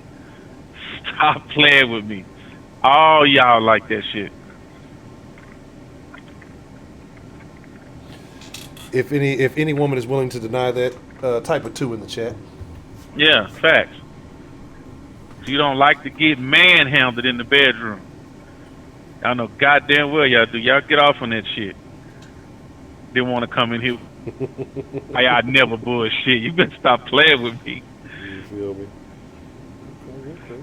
Well, like I say, we definitely gonna get fired. Oh, stop the bad bougie. Oh, okay. Yeah, I'm done with y'all ass. I'm out of here. They do it too much. That's what they on tonight. That's what they on tonight. They do it too much. That's all right, Honcho. Already, Professor Trill. Appreciate the call, man. Motherfuckers here, man. Tell me. Wild stuff, man. We finna wrap it up. Y'all, it is time to wrap it up now. Bad and Bougie. We've had phone calls on here, so we ain't even finna get into that. Isley, I don't know. You know you got that hard and fast 35-second rule. So you might be telling the truth, you know. I don't know what you be on sometimes. And I appreciate those of you who keep it real. Look, I just got out the county. I ain't trying to get tied back. I ain't trying to get locked back up. I need my freedom. But here's the deal. Appreciate each and every one of y'all, man. I thank y'all for coming through. Tomorrow night, Wednesday night, 9 o'clock, I will be on time. I already know what the topic is. We're going to have the Battle of the Sexes. We're going to have a den debate tomorrow night. I'm going to come up with a list of questions. If y'all have some questions that y'all would like included, feel free to contact me on whatever social media. If there's a question, like I say, I'm going to ask each of the debaters, the same question. So it may be like 5 questions, so that way the calls don't go too long. We can get a bunch of calls in. We will be in the Discord after this. Y'all come join the voice chat and speak on it. We're going to talk bad about all y'all who pushed the number 2. You know, y'all be telling these fibs. But with that being said, man, again, it is my honor, my privilege, but most of all, it has been my pleasure this evening to get to chop it up with y'all like it is every evening. So I thank y'all for being here. I thank y'all for allowing me the opportunity to get to chop it up with you guys. I appreciate everybody who called in. And let's see, DeMarkey, when you get your wrench back tomorrow night, and then you said something off the wall. I don't even remember what you said. I don't even remember what you said, but definitely.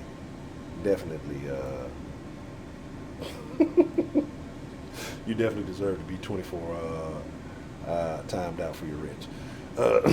Man, Bush, I would not say anything behind your back that I wouldn't say in front of your face. I'm encouraging you. Come join the Discord, and you can hear all the crazy stuff we say, and y'all can hear how bad Roger be talking shit about Rashida. I don't condone it. I was gonna block Roger, but y'all know I don't block people in the den.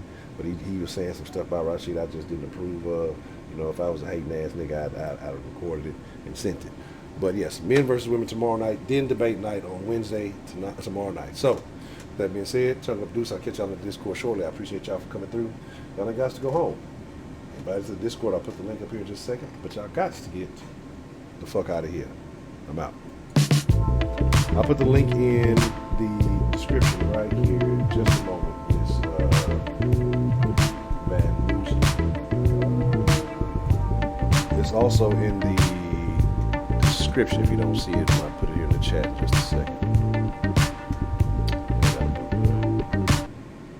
I think I got it booted up. What? Updates. What updates happen? I don't know what's going on. I'll look at that later. I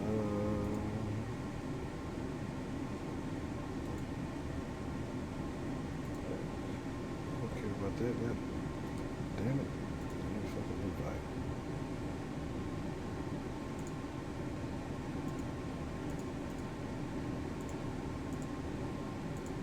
Alright, there we go. Wow, it's in there. Hit that link right there. It'll take you to Discord. You probably have to have the app. It's available via PC or phone. The Discord don't pay enough to promote. They don't pay me at all. So just fuck with it though. It's pretty cool. Takes a little time to get used to it, but it's